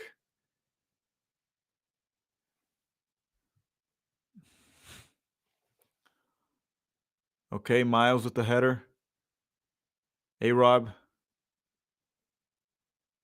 All the way back. We haven't really done crap here in the first half. Haven't really done much.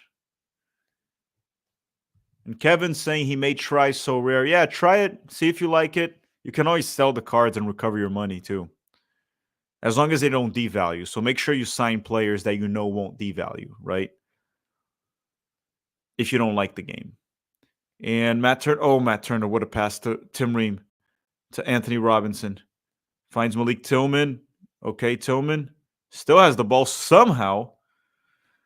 You know what? Like Tillman, when he has the ball, you see that the talent is there with Malik Tillman, right? The talent is there.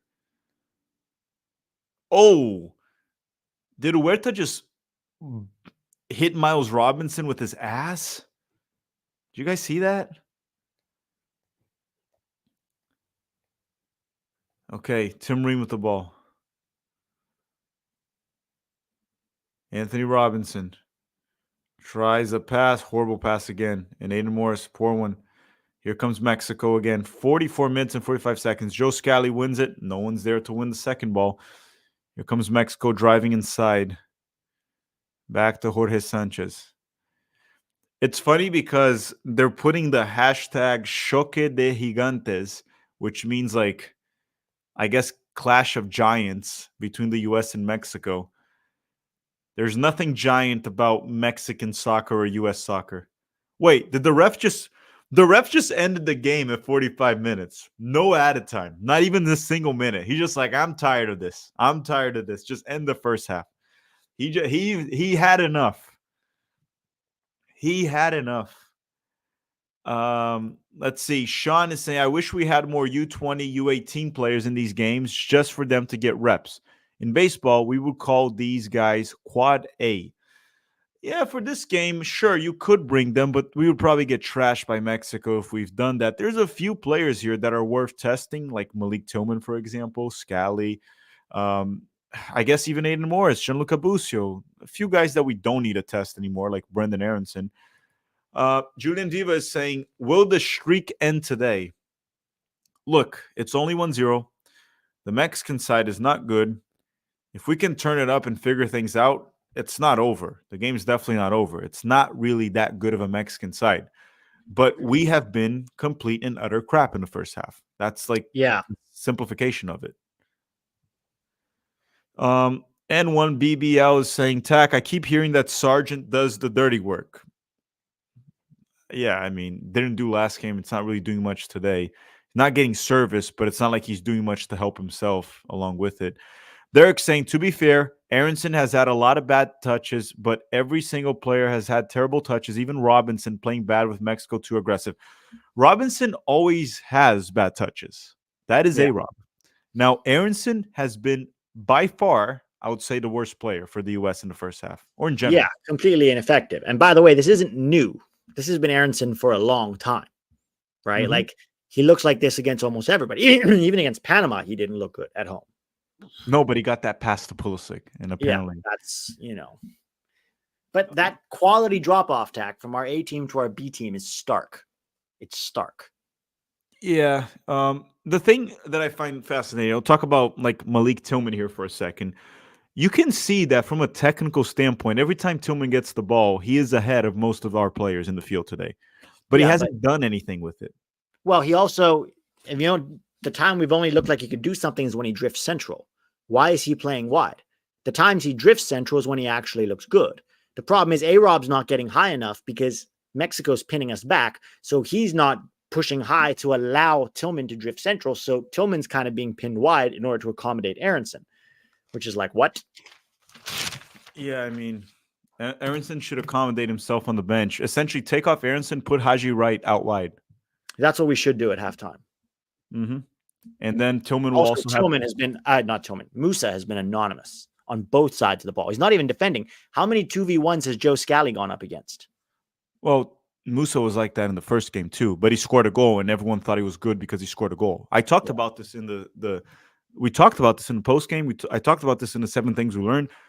Musa didn't have a good game against Panama, but just like the foot mob ratings, once a player scores, everyone thinks he played well because of that one moment.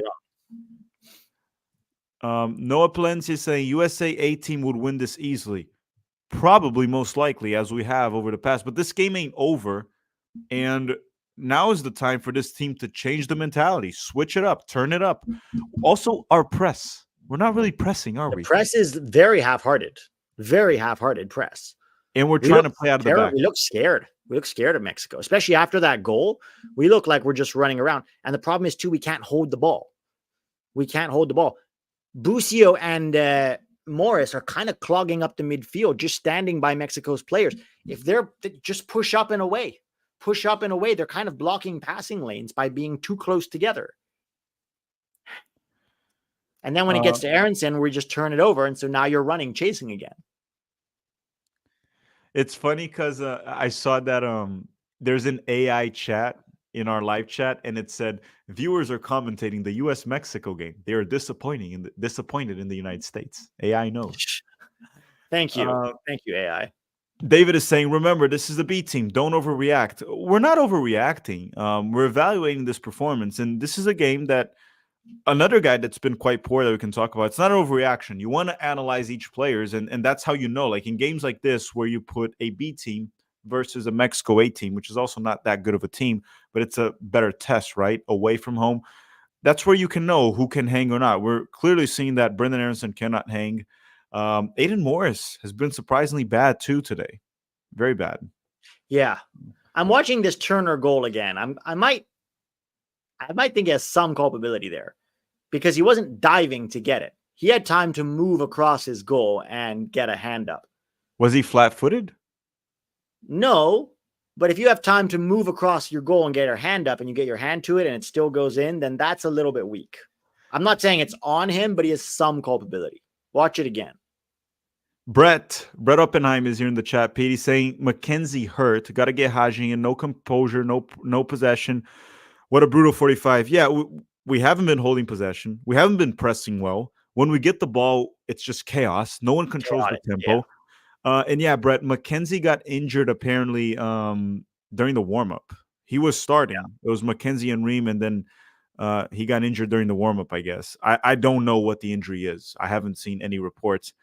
And I agree. I would probably go with Haji over Aronson right now. Let Tillman play central, very high up the field, and see how that plays out. Like when we had Gio with Haji against Jamaica a few months ago, Haji likes to make those runs. A little bit like how Balogun makes those runs, and you can feed the through ball. That could be something for Tillman. We'll see. Definitely not Aronson. Aronson needs to eat more tacos. Guys, Aronson's problem is not his strength. Trust me. No. It's a lot of things. Mac Ryan is saying it's clear that Aronson and Morris are not USMNT level players. We look like troncos. I think Aronson and Morris could be like that player number 25 and 26 in the roster. I don't have a major issue with that. But those are the players you usually don't want them playing.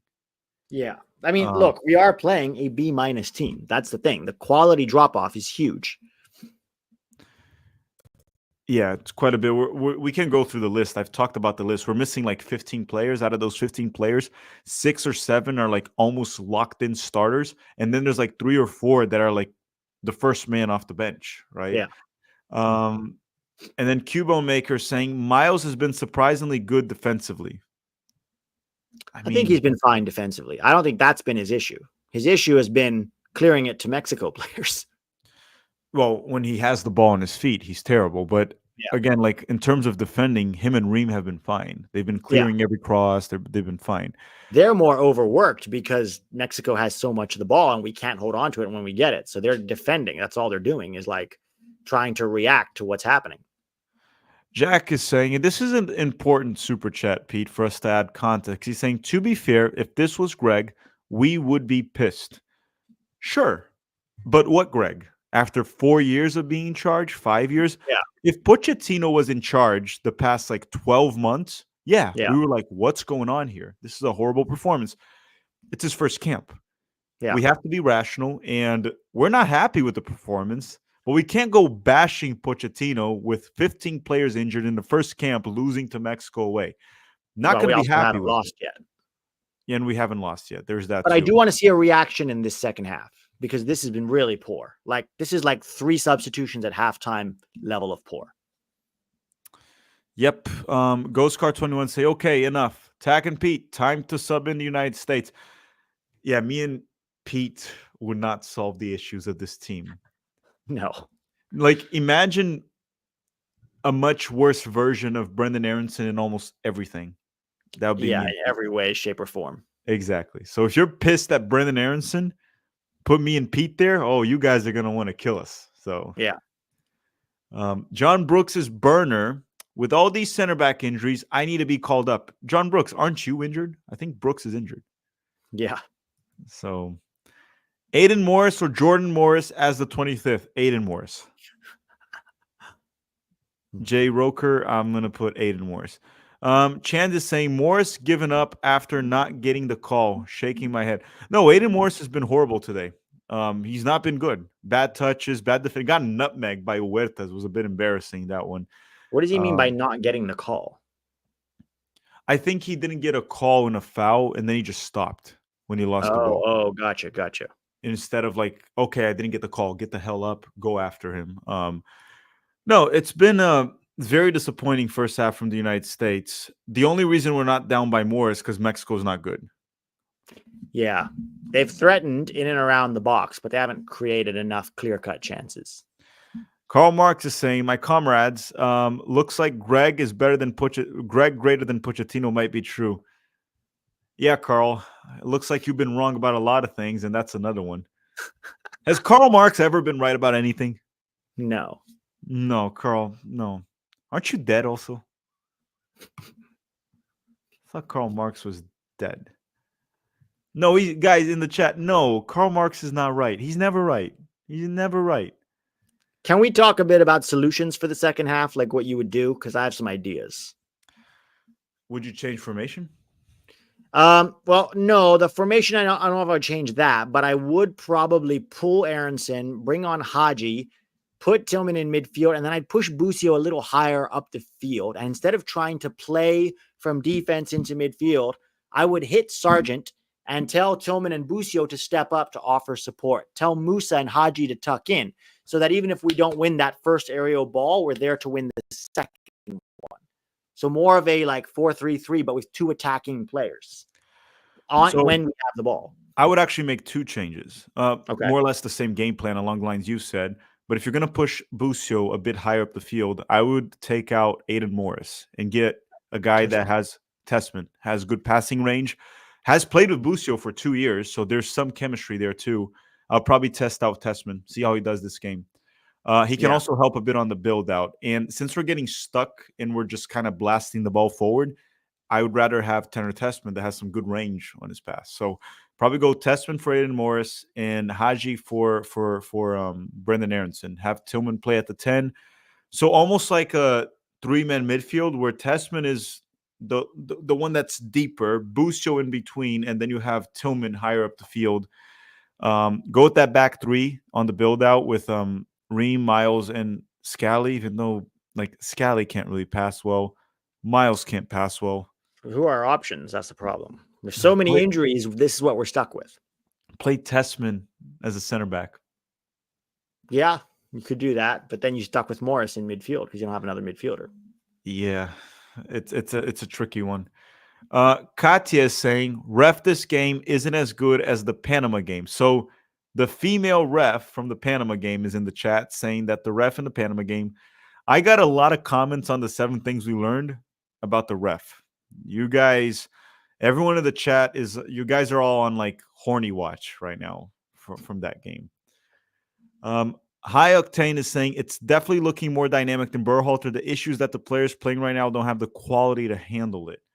That's part of it. I wouldn't say we looked more dynamic today. We haven't really done anything to warrant that today. No, the intensity of the game is very high, right? And Mexico's making it very difficult for us, but he's right about the second part. Some of these players, a lot of these players don't have the quality to handle this level of intensity, to play under pressure. And that's where Poch needs to earn his money, is to figure it out. If these are the guys that you have available, and this is how Mexico's playing, maybe we need to not, play out under pressure, especially out of the back. Jordan Perdomo is saying, do you think the U.S. men's national team will be a winner here? Also, why are we not talking to Super Chats? Also, just asking. Anyway, just love the stream. I don't get that part. We're reading all the Super Chats for sure. Yeah. Definitely reading all the Super Chats, I think. If I miss someone, I'm sorry. And do you think we can still win this game? A comeback will be tricky, but as Pete said, we want to see a reaction. And this could be a big moment for Pochettino. Motivate the team, make the right changes, and stun Mexico. This would be a historic comeback if we make it in the second half. So here's a great opportunity for Pochettino to, obviously it's not all on him. The players also have to show up, and there might be some issues in terms of quality. But let's see a reaction, right? The mindset, everything. Mike saying, bring Spicy Jeff onto the stream. Yeah, no, man. We don't know if that... We're not trying to get banned here. Yeah, we don't even know if he'll be wearing clothes. So Golden Kid saying Mexico's more organized than us. Setup looks good with Mexico's quality shots, build up. why. I don't think they look more organized than us. They just look like they have better players. Like Raul Jimenez right now looks better than every single player we have. Yeah, but that's not surprising. Like, No. nobody that is on the field right now is playing at his level. Jonathan Hernandez saying goodbye Tillman, had enough, Eredivisie propaganda. I actually thought Tillman, in terms of like technique, he looked like he was better than most of our players. Just couldn't do much with him. I just don't think he should be pushed wide. Greg already tried that. It doesn't work. Yeah, and he does look very sleepy at times. Like he just woke up from a nap. Yeah, or he hasn't woken up from the nap. Looks like he hasn't. But everyone, make sure to drop a like in the stream if you haven't already. Try to get it to over 1,000 likes. We truly appreciate it. And then after the game, we're going to go to 11 Yanks for the post game. Okay. Steven Spada saying, Aronson needs to eat more tacos, not for his weight, but it'll give him more speed. Taco burrito coming out his Speedo. Guys, I don't get this thing because like I ate a lot of tacos in Mexico when I was there. It did not give me diarrhea or anything. I don't get it. Like it really didn't. Different from like maybe Indian food that Pete talked about earlier. By the way, the second half just started. Jonathan Hernandez saying, guys, any thoughts on y'all getting cooked by Alberto on X regarding Sargent, championship lifer?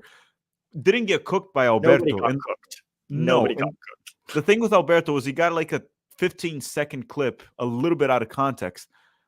And I still believe that. I believe Balogun's the best center forward, which was said. And Sargent at the time, when that was recorded, Pepe had like 20 minutes in the season. Sargent was in that tier of the second striker, and Pepe was number 3. And honestly, I still don't think Pepe's clearly the number 2, just to make that clear. It's not because he hit a finish that honestly was a lot of bad goalkeeping from the Panamanian player that he automatically becomes that. Did we forget how Pepe did over the summer also? Did we just forget that? Yeah, he had his own stinkers.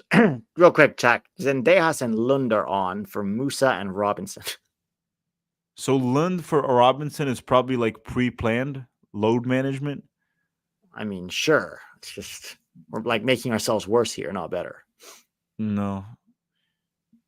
Even though Musa for Zendejas might be about the same today, dude. Yeah, Musa's been quite ineffective this camp. Malik Tillman tries the through ball to no. Why is Aronson still on? That's what we are all wondering. Gus is saying Johnny was poop against Canada versus Canada Morris was poop Adams soon. Well, I mean, if Tyler Adams is healthy, sure. Tyler Adams needs to be healthy to play. Jay Roker saying best Mexican player besides Raul. I just got home to watch the final seconds of the first half.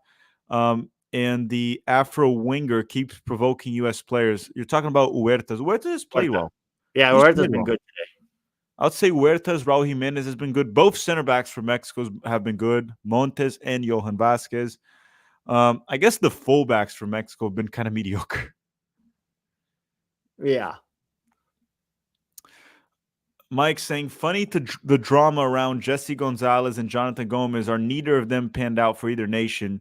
Jesse's now playing for Guatemala. Yeah, it was a bit of like a dual national panic. Jonathan Gonzalez even went to MLS, got benched, and now I don't even know where he's playing. I don't know where he is now. But Jesse was never like, people were not that sad about losing Jesse. He also turned out to be a wife beater. So he's going to be a future U.S. men's national team coach? Apparently. It's part of the resume they like. Apparently. Weiler is saying the funny thing is the feeling of frustration is I'm having watching this more towards USSF keeping Greg around so deep into a World Cup cycle. I mean, it didn't help. They probably should have hired a good coach much earlier, and we would have been much deeper into the project, right? But even if we got Pochettino a year ago, the injury of these players probably still would have happened, and it would have been something like this, the team. Yeah. And here comes Busio down the right. All right. I'll be in and out, Zach. See you soon, Pete. Brady, also thank you for the super chat, Brady. Oh, and here comes Mexico in transition. This could be dangerous. Raul Jimenez cuts Tim Ream. Good recovery from Ream. Oh, Raul recovers it. Huerta. Oh, shit.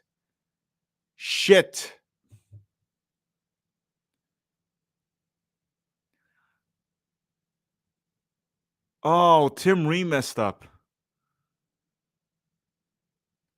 Tim Ream messed up. Oh, that's all on Ream, man. That's all on Ream.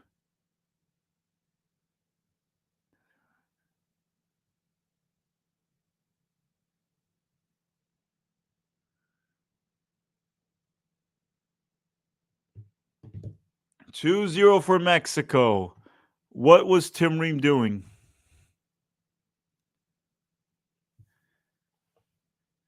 What was he doing? So he recovers well when Raul would have a shot when he tries to cut. Tim Ream steals it. And then Raul just tackles the ball away from Ream. And then Huerta just cuts Miles Robinson with ease.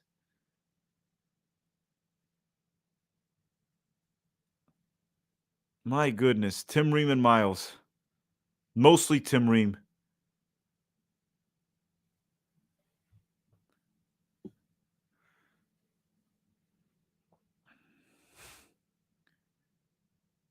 My goodness. Ream might be over, man. This is not good. 2-0. Brady, thank you for the super chat. Smooth operator saying we trash. This U.S. lineup is trash. Jordan Perdomo saying, what would be your 7 takeaways for this match? Jordan Perdomo, I'll release a video tomorrow on the 7 things we learned. And Pete's back, and he's definitely not happy. Tim Ream. Well, this is fun. Ream and Robinson. Ream, why did Ream try to dribble out of that? So unnecessary. And then Miles gets beat like he doesn't exist. Like from a standing position, the guy cuts around him and scores. Also, there's this thing called scouting report. You know Huertas is right-footed, right? Yeah, so why would you show him onto his right? Yeah, like if he's going to shoot on goal, make him shoot with the weak foot at least. And if he gets a good shot, good for him. No, but he got beat way too easily there, Miles. And then Mike X, Mike, I already read that super chat, I believe. I already read that one about Jonathan Gonzalez. Thank you, Mike Stad. And then Sean saying Ream will be ready in 2 years at 39, right? That's one thing to talk about, because if Ream's already declining now, 2 years from now, I mean, it can't get better. No, it's not going to get better. We know this. Like, we should be phasing Ream out. This is just not the camp to do it because of all the injuries we have, right? Yep. Steven saying we look like 80-year-olds trying to shower. We're sliding all over the place, and it's not even pretty. I never really thought about 80-year-olds showering. I really haven't.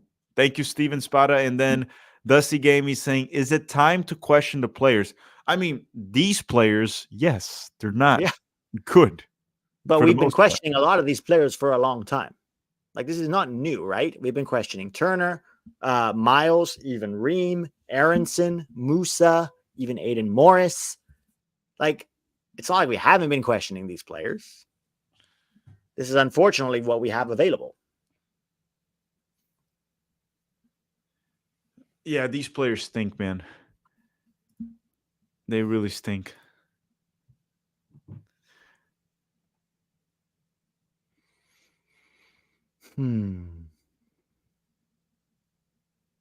People were trying to tell me today that Gio's not an automatic starter on this team when he's healthy.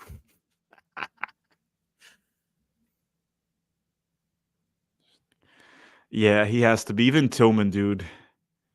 Not as bad as Aronson, but not great either.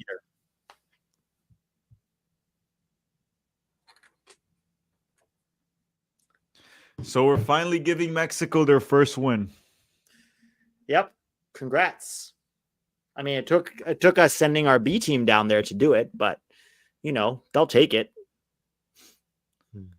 Yeah, it still should have been enough to beat them. I mean, these players are still dropping stinkers here. Should it, though? Some of these players really aren't showing anything. Yeah, but we don't even like. They're also almost 3. Nope. Aronson again. Oh my God. But the losing it. thing too, Mexico is out fighting us. Have you noticed that? Yes. There's no passion with the team, no grit.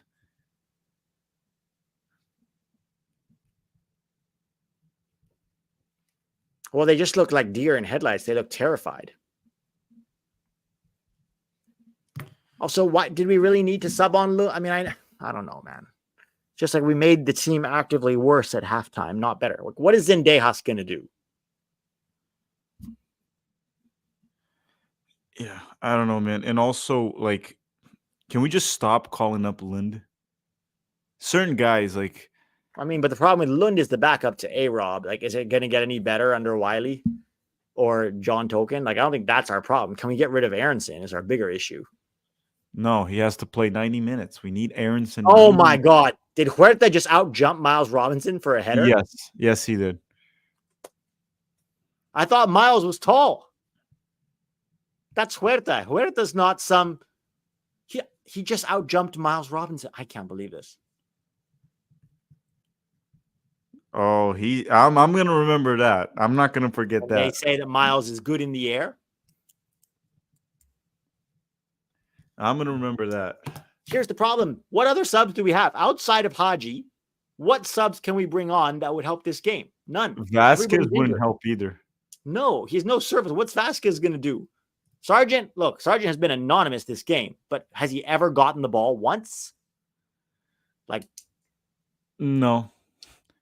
Dude, also, Tim Ream, with all his experience, just boot that ball away. Yeah, boot it away. Why are you trying to dribble out of the box there?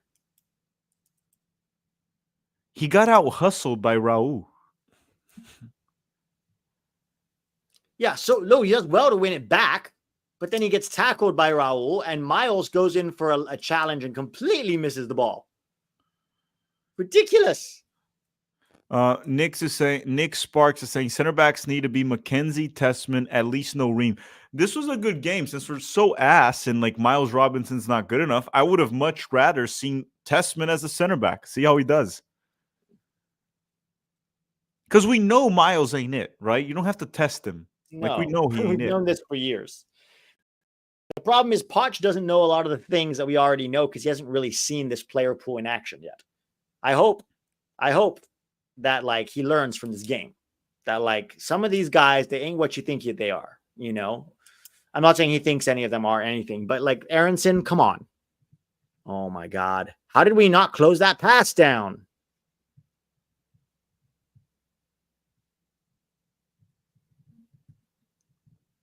Yeah, we got to hope that Pochettino is getting very frustrated with this and is learning and will cut some of these guys for good. Yeah. Steven is saying we could literally do better if we just showed some fight. It's not even lack of talent. No, it's lack of talent for sure, Steven. But yes, we are lacking some fight. We're losing all 50-50 duels. Okay, all is an exaggeration, but most of them. They're out hustling us, out fighting us, out jumping us. Even Huerta's out jumping us now. We are like, there's no passion, no grit, no fight from these American players. They look like they don't give a shit. I guess like Aronson's fighting, it just doesn't get anywhere with it. This happens when you used to playing Mexico and 90% of the games at home. We need more of these uncomfortable road tests. The toughness is not there. I think we would still lose at home with this team right now. From what I'm seeing, I don't think playing away is the issue right now. Oh my God, Aronson again. What did he do now? You're going to see the back pass. He just stinks, man. The dude just sucks. Why is he even back passing there? Shouldn't you be trying to turn and play forward? Good Lord. Not capable of doing so. Pochettino looks traumatized. I didn't see the footage of Pochettino. Well, after the Huerta out-jumped Miles, they cut to Pochettino, and he's just going, like, how the fuck does a 5'8" player out-jump a 6'3"? Yeah, he's like, Don Garber told me that guy right there can jump. Yeah. Aronson just dribbled backwards. He beat 4 players going backwards to pass it back to Miles.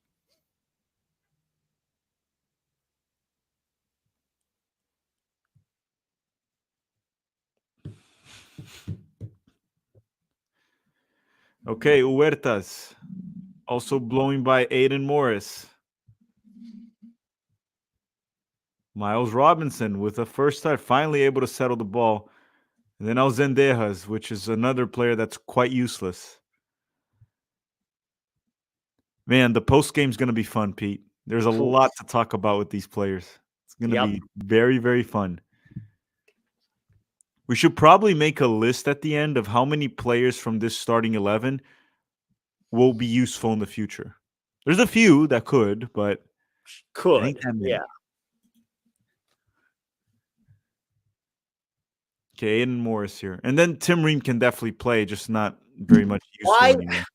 Every time Aronson gets the ball, he's just passing it backwards on a break there when we should be turning and playing it forward.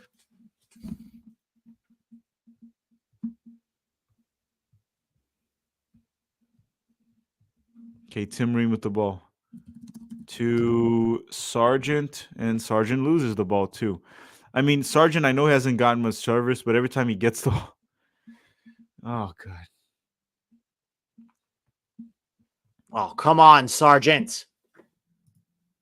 It really pisses me off when players' club form doesn't replicate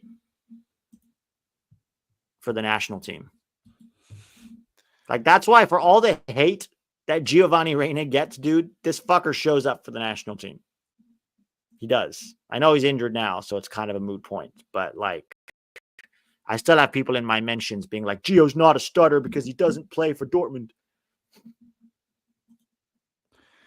Yeah, I mean, we've seen it also. It's not even that he shows up. It's just that he's much better than these guys. Even when he plays, what I mean by he delivers. Even an average game from Gio is just better. Like it. Yeah, I don't think people understand the difference in levels between our A team and B team. Some people, a lot of people do, obviously, but some people might struggle to understand that. They see somebody score a goal in the championship. He's good. Like Aronson, for example.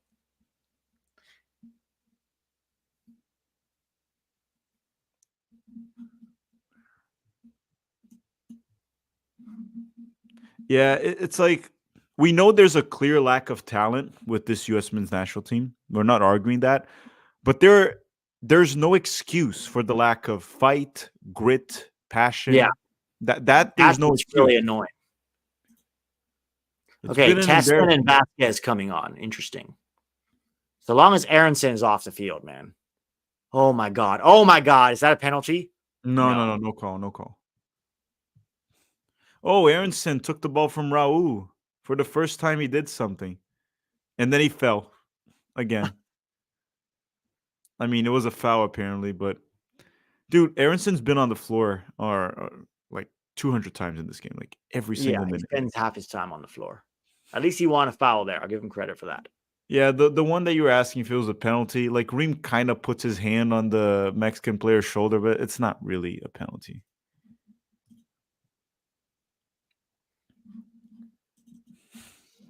They're saying Jack's saying Aronson is the new Roldan. He's definitely better than Christian Roldan, but yeah. Wait, we put off Busio instead of Aronson? Are we going with Aronson till the end? Oh no. Yeah, Sargent is out and Busio for Vasquez. At least Wright is on, but and how is Aronson still on the field? And Tillman stayed. Tillman's out. So he took off Tillman and Busio to leave Aronson on there, the cardio. No, it was actually Tillman and Sargent. Yeah. Tillman, Sargent, and Busio. And then Tessman, Vasquez, and Haji are on. Well, we're definitely playing good with move 10 from Tessman.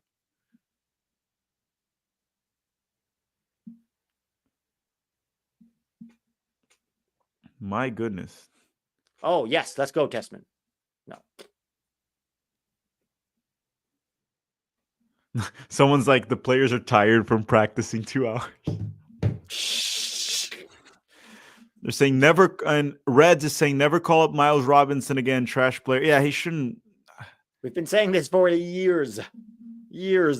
We've been saying this before he tore his Achilles, which he was a better player. Oh, Christopher Lund, you fucking suck. Look at this miss. My goodness. Nice ball from Zendejas. Oh my God, Lund. What the? I'm watching the replay now. Nah, man, he should have hit that. He should have hit that. He didn't even get close. Pochettino's reaction. He's like, what the heck?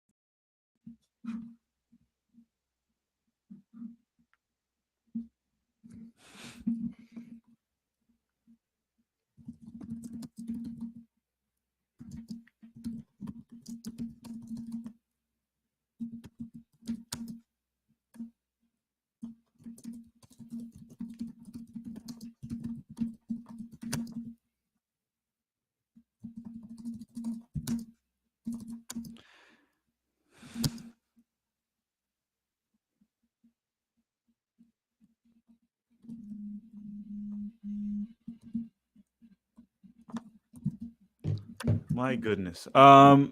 Where's the rest here? 3 halves, and Pochettino can't see that Brendan's. Yeah, I don't know why Aaronson's still there. Cardio. Look, one of the weaknesses of Poch as a coach is he does tend to like these guys who work hard, even if they can't do much else, and eventually moves on from them, like Conor Gallagher. But it takes time. Connor is saying, just got here. What happened? And had anyone look decent? No one looked decent from our team. No. There were players that looked less worse, but no one looked decent. Steven Spada is saying our team looks completely out of breath. Yeah, those 2-hour practices probably did it. They weren't used to it. I know. They're like, huh. We just look like scared, passionless, no grit, no fight.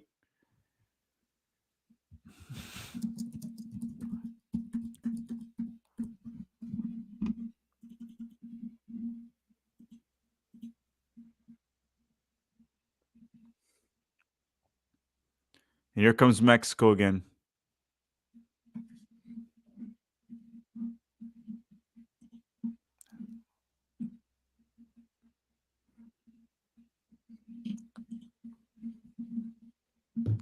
Okay, let me see the chat. Dude, Pochettino looks so pissed. Yeah, I hope he is. It's good. Have we hit a shot on target? No. Joseph is saying our lack of depth is astonishing. I mean, I don't think we lack. Yes and no. Like, you have to remember, it's not like we've lost 4 or 5 players. We've lost 20 guys. Literally 20.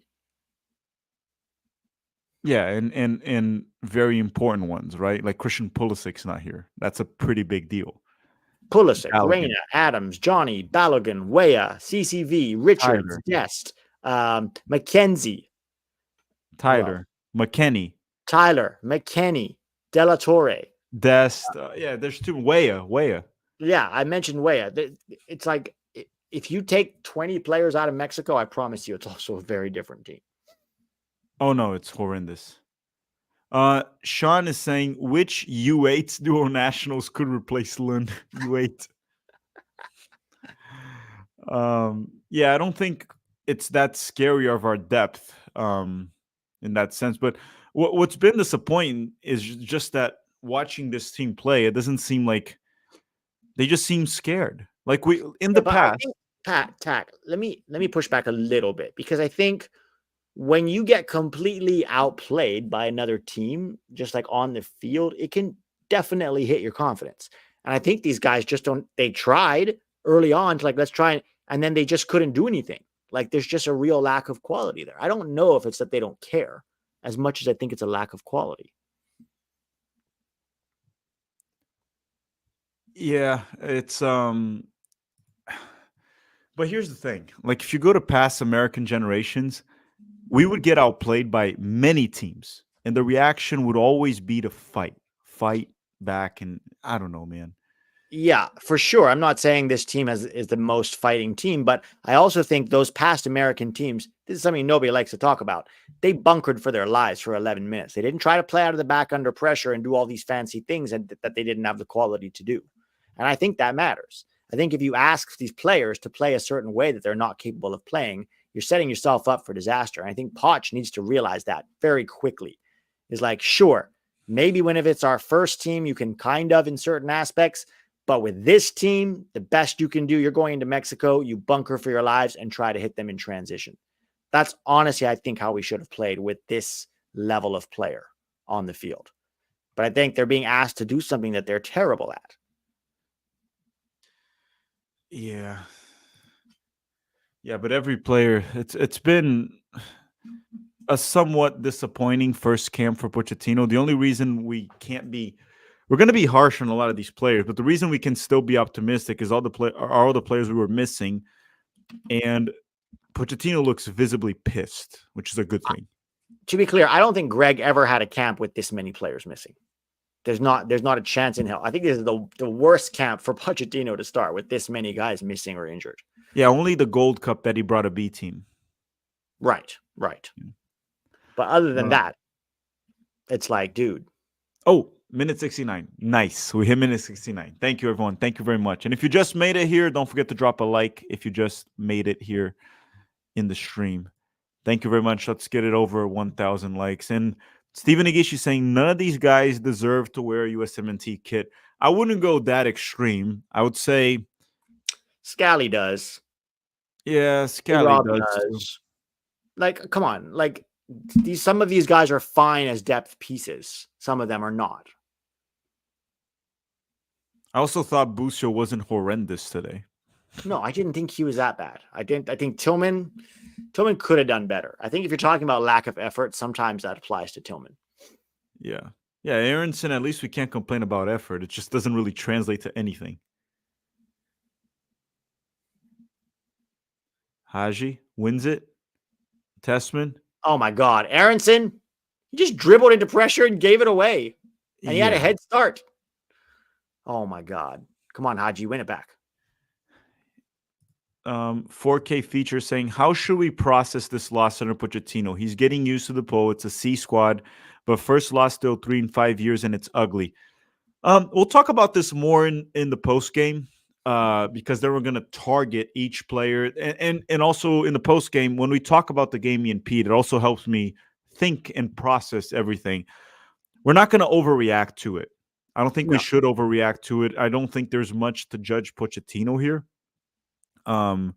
There's a few things that are concerning about Pochettino, which is like the whole Brendan Aronson thing, that no matter how we'll judge him more when we have all players healthy, but he seems to be a little bit in love with Aronson, and that's a little bit concerning, but I'll give him the benefit of the doubt until we have a full roster. Yeah.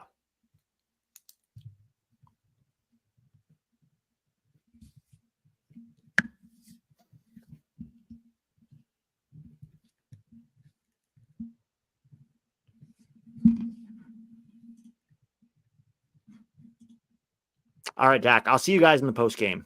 See you soon, Pete. We got like hopefully we can at least pull one back so it doesn't become 2-0. Yeah. Watch us tie this game. Oh, that'd be amazing. And then with Ale Zendeja scoring 2 goals right after he said he's open to playing for Mexico. Problem is, I don't think we hit a shot on target yet. No, we have not. Not one. Okay. See you soon, Pete. See ya. All right. Mexico with the 2-0 win. Now at least the U.S. is controlling possession. We're just not doing jack crap with it so far. But yeah, here we are. Tim Ream back to Haji. Haji forward. Aiden Morris. Haji right. Tim Ream. Oh my goodness. Oh my goodness.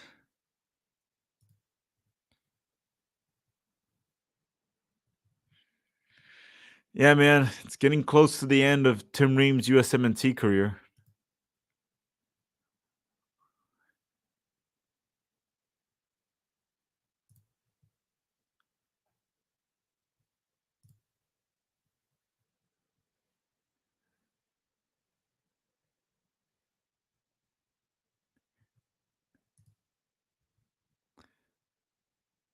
Okay, Miles Robinson here with the ball. Let's see what he can do. Probably nothing. Probably nothing. Miles passes inside to Haji, and Haji loses it. Zendejas wins it. Haji tries to win it, loses it. I might stop being the USMNT Gandhi. I might stop. I might get aggressive here, man. I'm getting Zendejas. That goes against everything I stand. As the USMNT Gandhi, I'm against fighting. You guys should stop fighting right now. It's Zendejas with who? Who's Zendejas trying to fight? Zendejas trying to fight Edson Alvarez?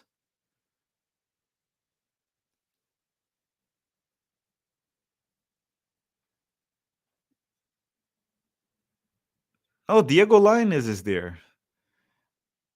What is going on here? What is this fight about? This is such a big mid-off right now. Such a big even the fighting in this game is a bit cringe. But 4K, yeah, I think we shouldn't overreact to this loss in terms of Pochettino, but we should talk a lot about the players. Brady's saying it's not a question of quality. It's a question of which subs still want to be here. It looks like a lot of them don't want to be here.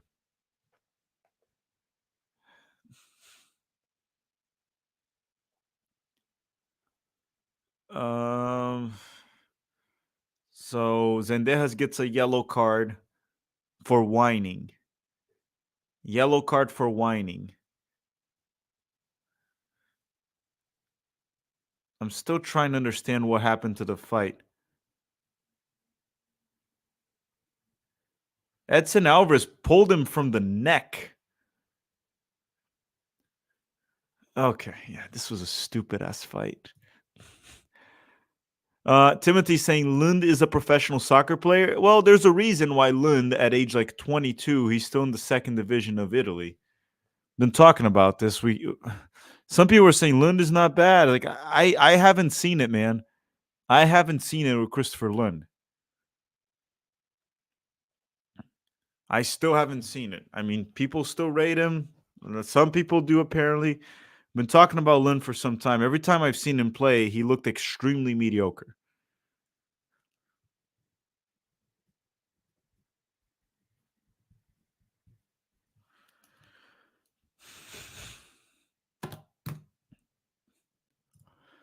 Stephen Nagishi saying, was Lund smiling for missing the shot? I don't know if he was smiling, but the dude is always smiling. It's kind of annoying.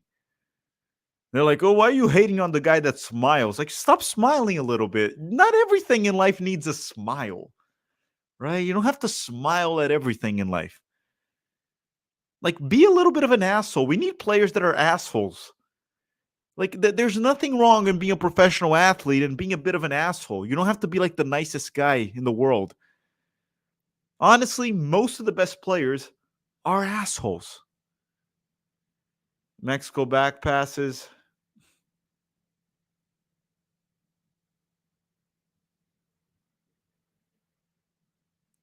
We have over 300 million Americans. We are the richest country in the world.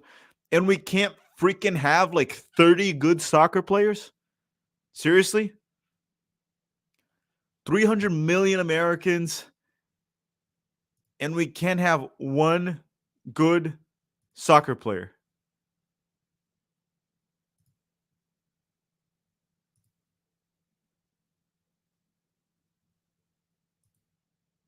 Miles Robinson tries to go long. Good settle from Vasquez. And then he loses the ball to Cesar Montes.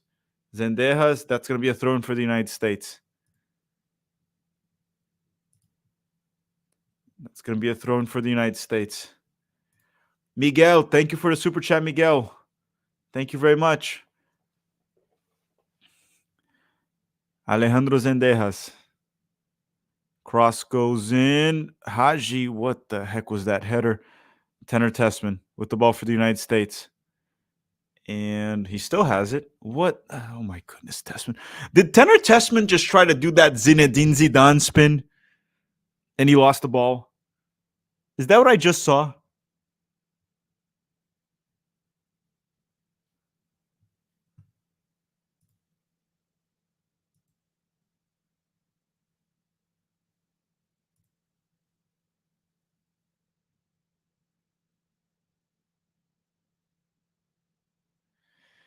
Ay, ay, ay. Well, at least Mexico fans are happy.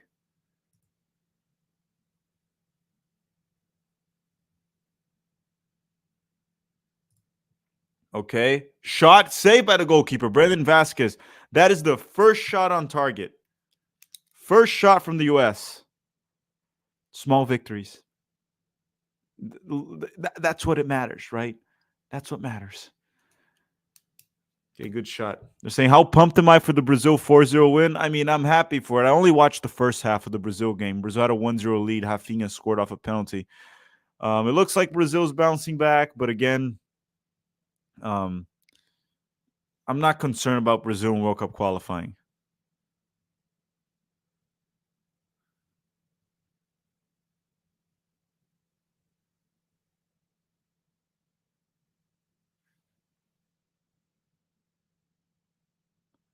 Brandon Aronson with a horrendous corner. Vasquez. Yeah, man, there are no excuses for Sargent. Even Brendan Vasquez is looking better than Josh Sargent. Even Brendan Vasquez. And by the way, everyone, if you want to support the channel, you can drop a like in the stream. You can join our Patreon. Link is in the description. And you can also play SoRare. If you want to use our link in the description to play SoRare, you get $50 in credits if you join the link to play SoRare in the description. It's a fun soccer fantasy game that you collect cards and you can win money, jerseys, game tickets, and other rewards while playing SoRare. I'll be playing it on Instagram, YouTube. If you want to play, link is in the description as well. Now back to the game here. Aiden Morris, back to Tim Ream. 80 minutes and 25 seconds. 80 minutes and 25 seconds. Tim Ream, Aiden Morris. Aronson takes a first touch all the way back. Oh my God, what a useless player. My goodness. Sargent needs to retire from the national team. I mean, I can't argue against Sargent in terms of opportunities. He got a chance and he dropped another stinker.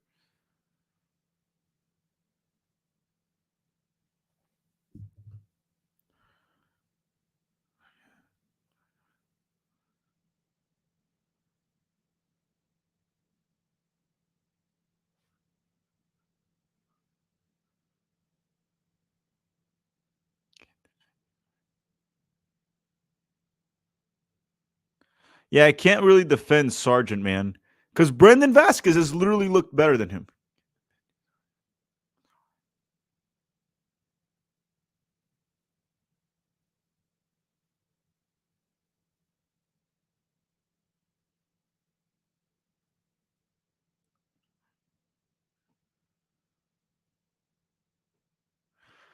All right. Josh would pull a Carlos Vela for the U.S. men's national team. Just kind of retire at a young age from the national team. Yeah, but Carlos Vela was a good player, man. He was a good player. I'm pretty sure that hurt L3. I don't know if Sargent retiring from the national team would hurt us that much at this point.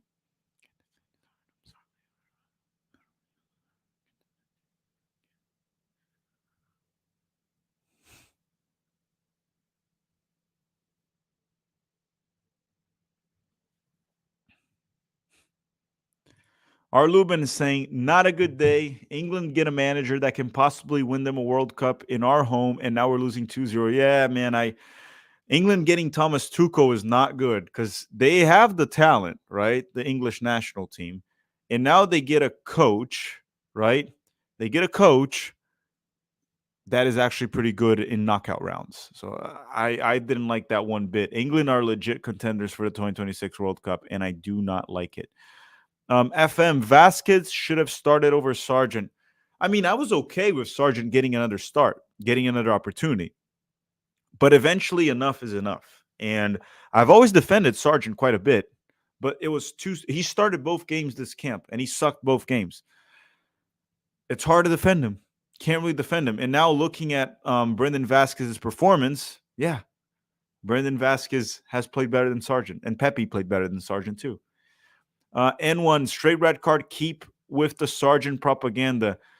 I know Derek and Brett really like Sargent. I wouldn't call it propaganda. Maybe they like Sargent more than I do. but I wouldn't really call it propaganda. And I'm pretty sure they're going to change their tune with it after this camp, I'm assuming. Mexico with the ball once again. SRKN. Do you now stop jinxing with the pray for BS? Look. We can blame it on my jinx that we're losing today all we want. But let's be real. It's on the players here. They stink.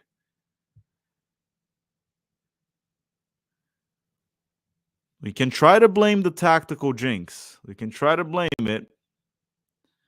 But again,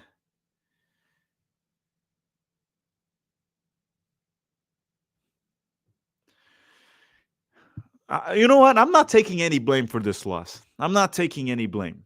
I'm not taking it. That's going to be a free kick for the United States. Free kick for the United States.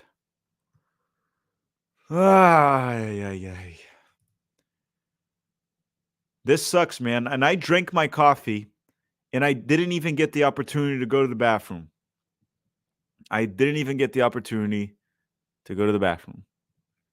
And you guys know how I am with coffee, right? Okay, long ball here to Brendan Vasquez. Let's get one goal. Corner kick for the U.S. And everyone, if you just tuned in, make sure to subscribe to the channel. Don't forget also to drop a like in the stream if you haven't already. I don't know how many we have. We have 1,000 likes. Maybe we can hit more. Thank you very much, everyone that tuned in.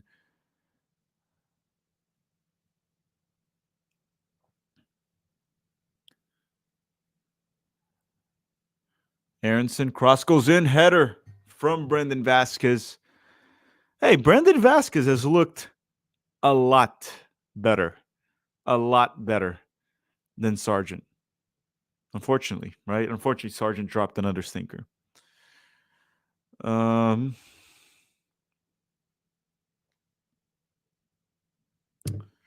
Yeah, the problem is like you know, like when people use advanced analytics sometimes to justify a call up here and there, sometimes you just have to use the eye test. The only problem with the eye test is that stupid people also have eyes.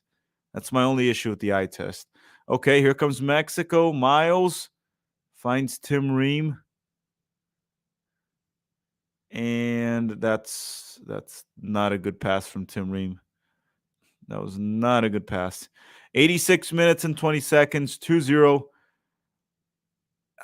Could we just kind of like get a goal? Like one goal? Can it be just 2-1? Ream should retire. Jordan, Ream is already in MLS. He's close to retiring. Let him make some of his money in MLS. He should be done with the national team, though.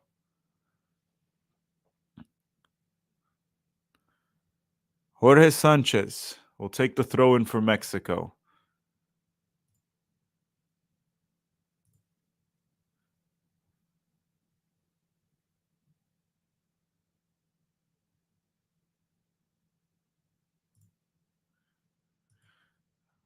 "87 minutes.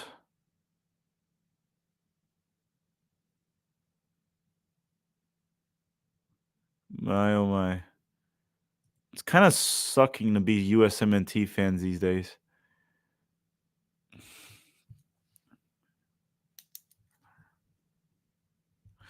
Okay, thrown for the US. 87 minutes and 30 seconds. The ref probably won't really add much time. Brendan Aronson to Zendejas with a bad touch. My goodness. Johan Vasquez.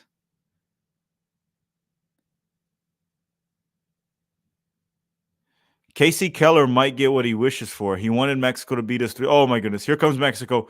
Uh-oh. Blocked. That could have been it. Cleared. Ream to Turner. Casey Keller is almost getting what he wished for. He wanted that 3-0. He's almost getting it. Who has the ball there? Lund again. Dude, Lund kind of... Dude.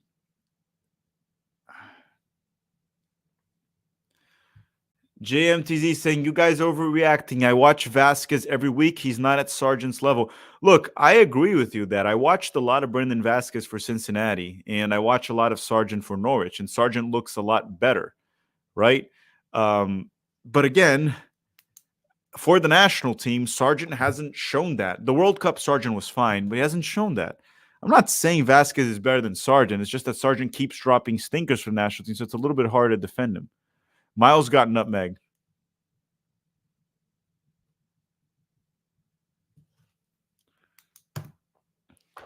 Ream tries to draw a foul. And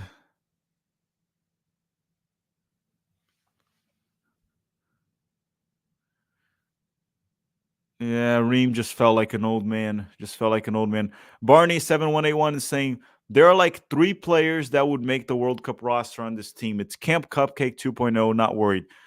Unfortunately, Barney, I think there's much more than 3 players that would make the World Cup roster. I think Turner makes the World Cup roster. I think Scally. Looking at Brendan Aronson with Pochettino, Aronson might make it. Sargent might make it. Busio could make it. Haji could make it. Tessman could make. There's a lot of players here that could make the World Cup roster, unfortunately. Looks like we can't really rely on our bench. Aronson with the switch. Scally can't settle the ball. Ay, ay, ay. Mamma mia. Mamma mia. Alvaro Bazan. Both teams are mid. Both would lose to Valencia's A team. I agree with you, Alvaro. I agree with you. I do agree with you on that one. This U.S. men's national team will lose to Valencia's A team. In Mexico, they tied Valencia's B team, so they would definitely lose to the A team as well.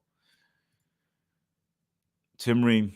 Julian Viva is saying, I'm sorry, but I want to see Cole Campbell. I doubt he's worse than Zendejas or Aronson. Yeah, it could be. I mean, I haven't seen much from Cole Campbell. Well, he has no professional minutes. That's the one thing to say about Cole Campbell.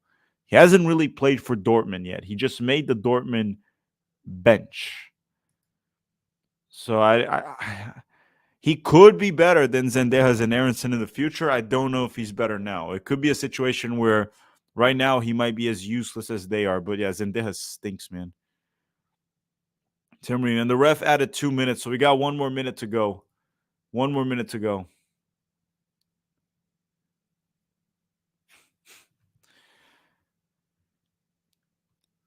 The problem is, like, we can't be thinking that players with no professional minutes are the solution to this team. So Diego Cochin, no professional minutes, not the solution to this team. Cole Campbell, no professional minutes, not going to be the solution. These are players that have potential. It's not going to solve our issues right now. What's going to solve our issues is having our best players available.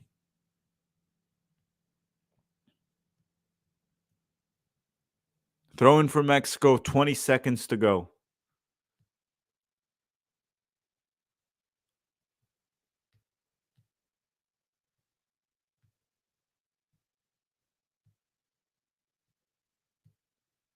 Mexico, that should be it. Okay, the U.S. does the ball. Zendejas tries to go forward with it. Haji, Zendejas, Lund. Let's see what Lund can do. Passes it forward to Haji. And Haji kind of just loses it. And that should do for the game. Ref, just end the game. Put us out of our misery right now. Just end the game, ref. Before Mexico's. And he ended it. That does it. Mexico 2, United States 0. The U.S. men's national team loses to Mexico for the very first time in the post-COVID era. Everyone, thank you very much for tuning in. Drop a like if you want to. We're going to go to 11 Yanks now for the post game. Thank you, SoRare, for sponsoring the stream. If you guys want to play SoRare fantasy soccer where you collect cards and you can play based on the performance of the players, the link is in the description, and you'll get $50 in credit if you play SoRare with our link. That's all. Mexico got the win. The win they deserved. Mexico was better than the U.S. men's national team. There's a lot to talk about. Tomorrow, I will release the 7 things we learned in this video. I will be harsh on some players, and I won't overreact to Pochettino. Okay? Thank you very much for watching, everyone. Man, my nose is stuffed right now. Thank you very much for watching. Have a great day. Great night. I'll see you guys at the 11 Yank stream right now. Bye.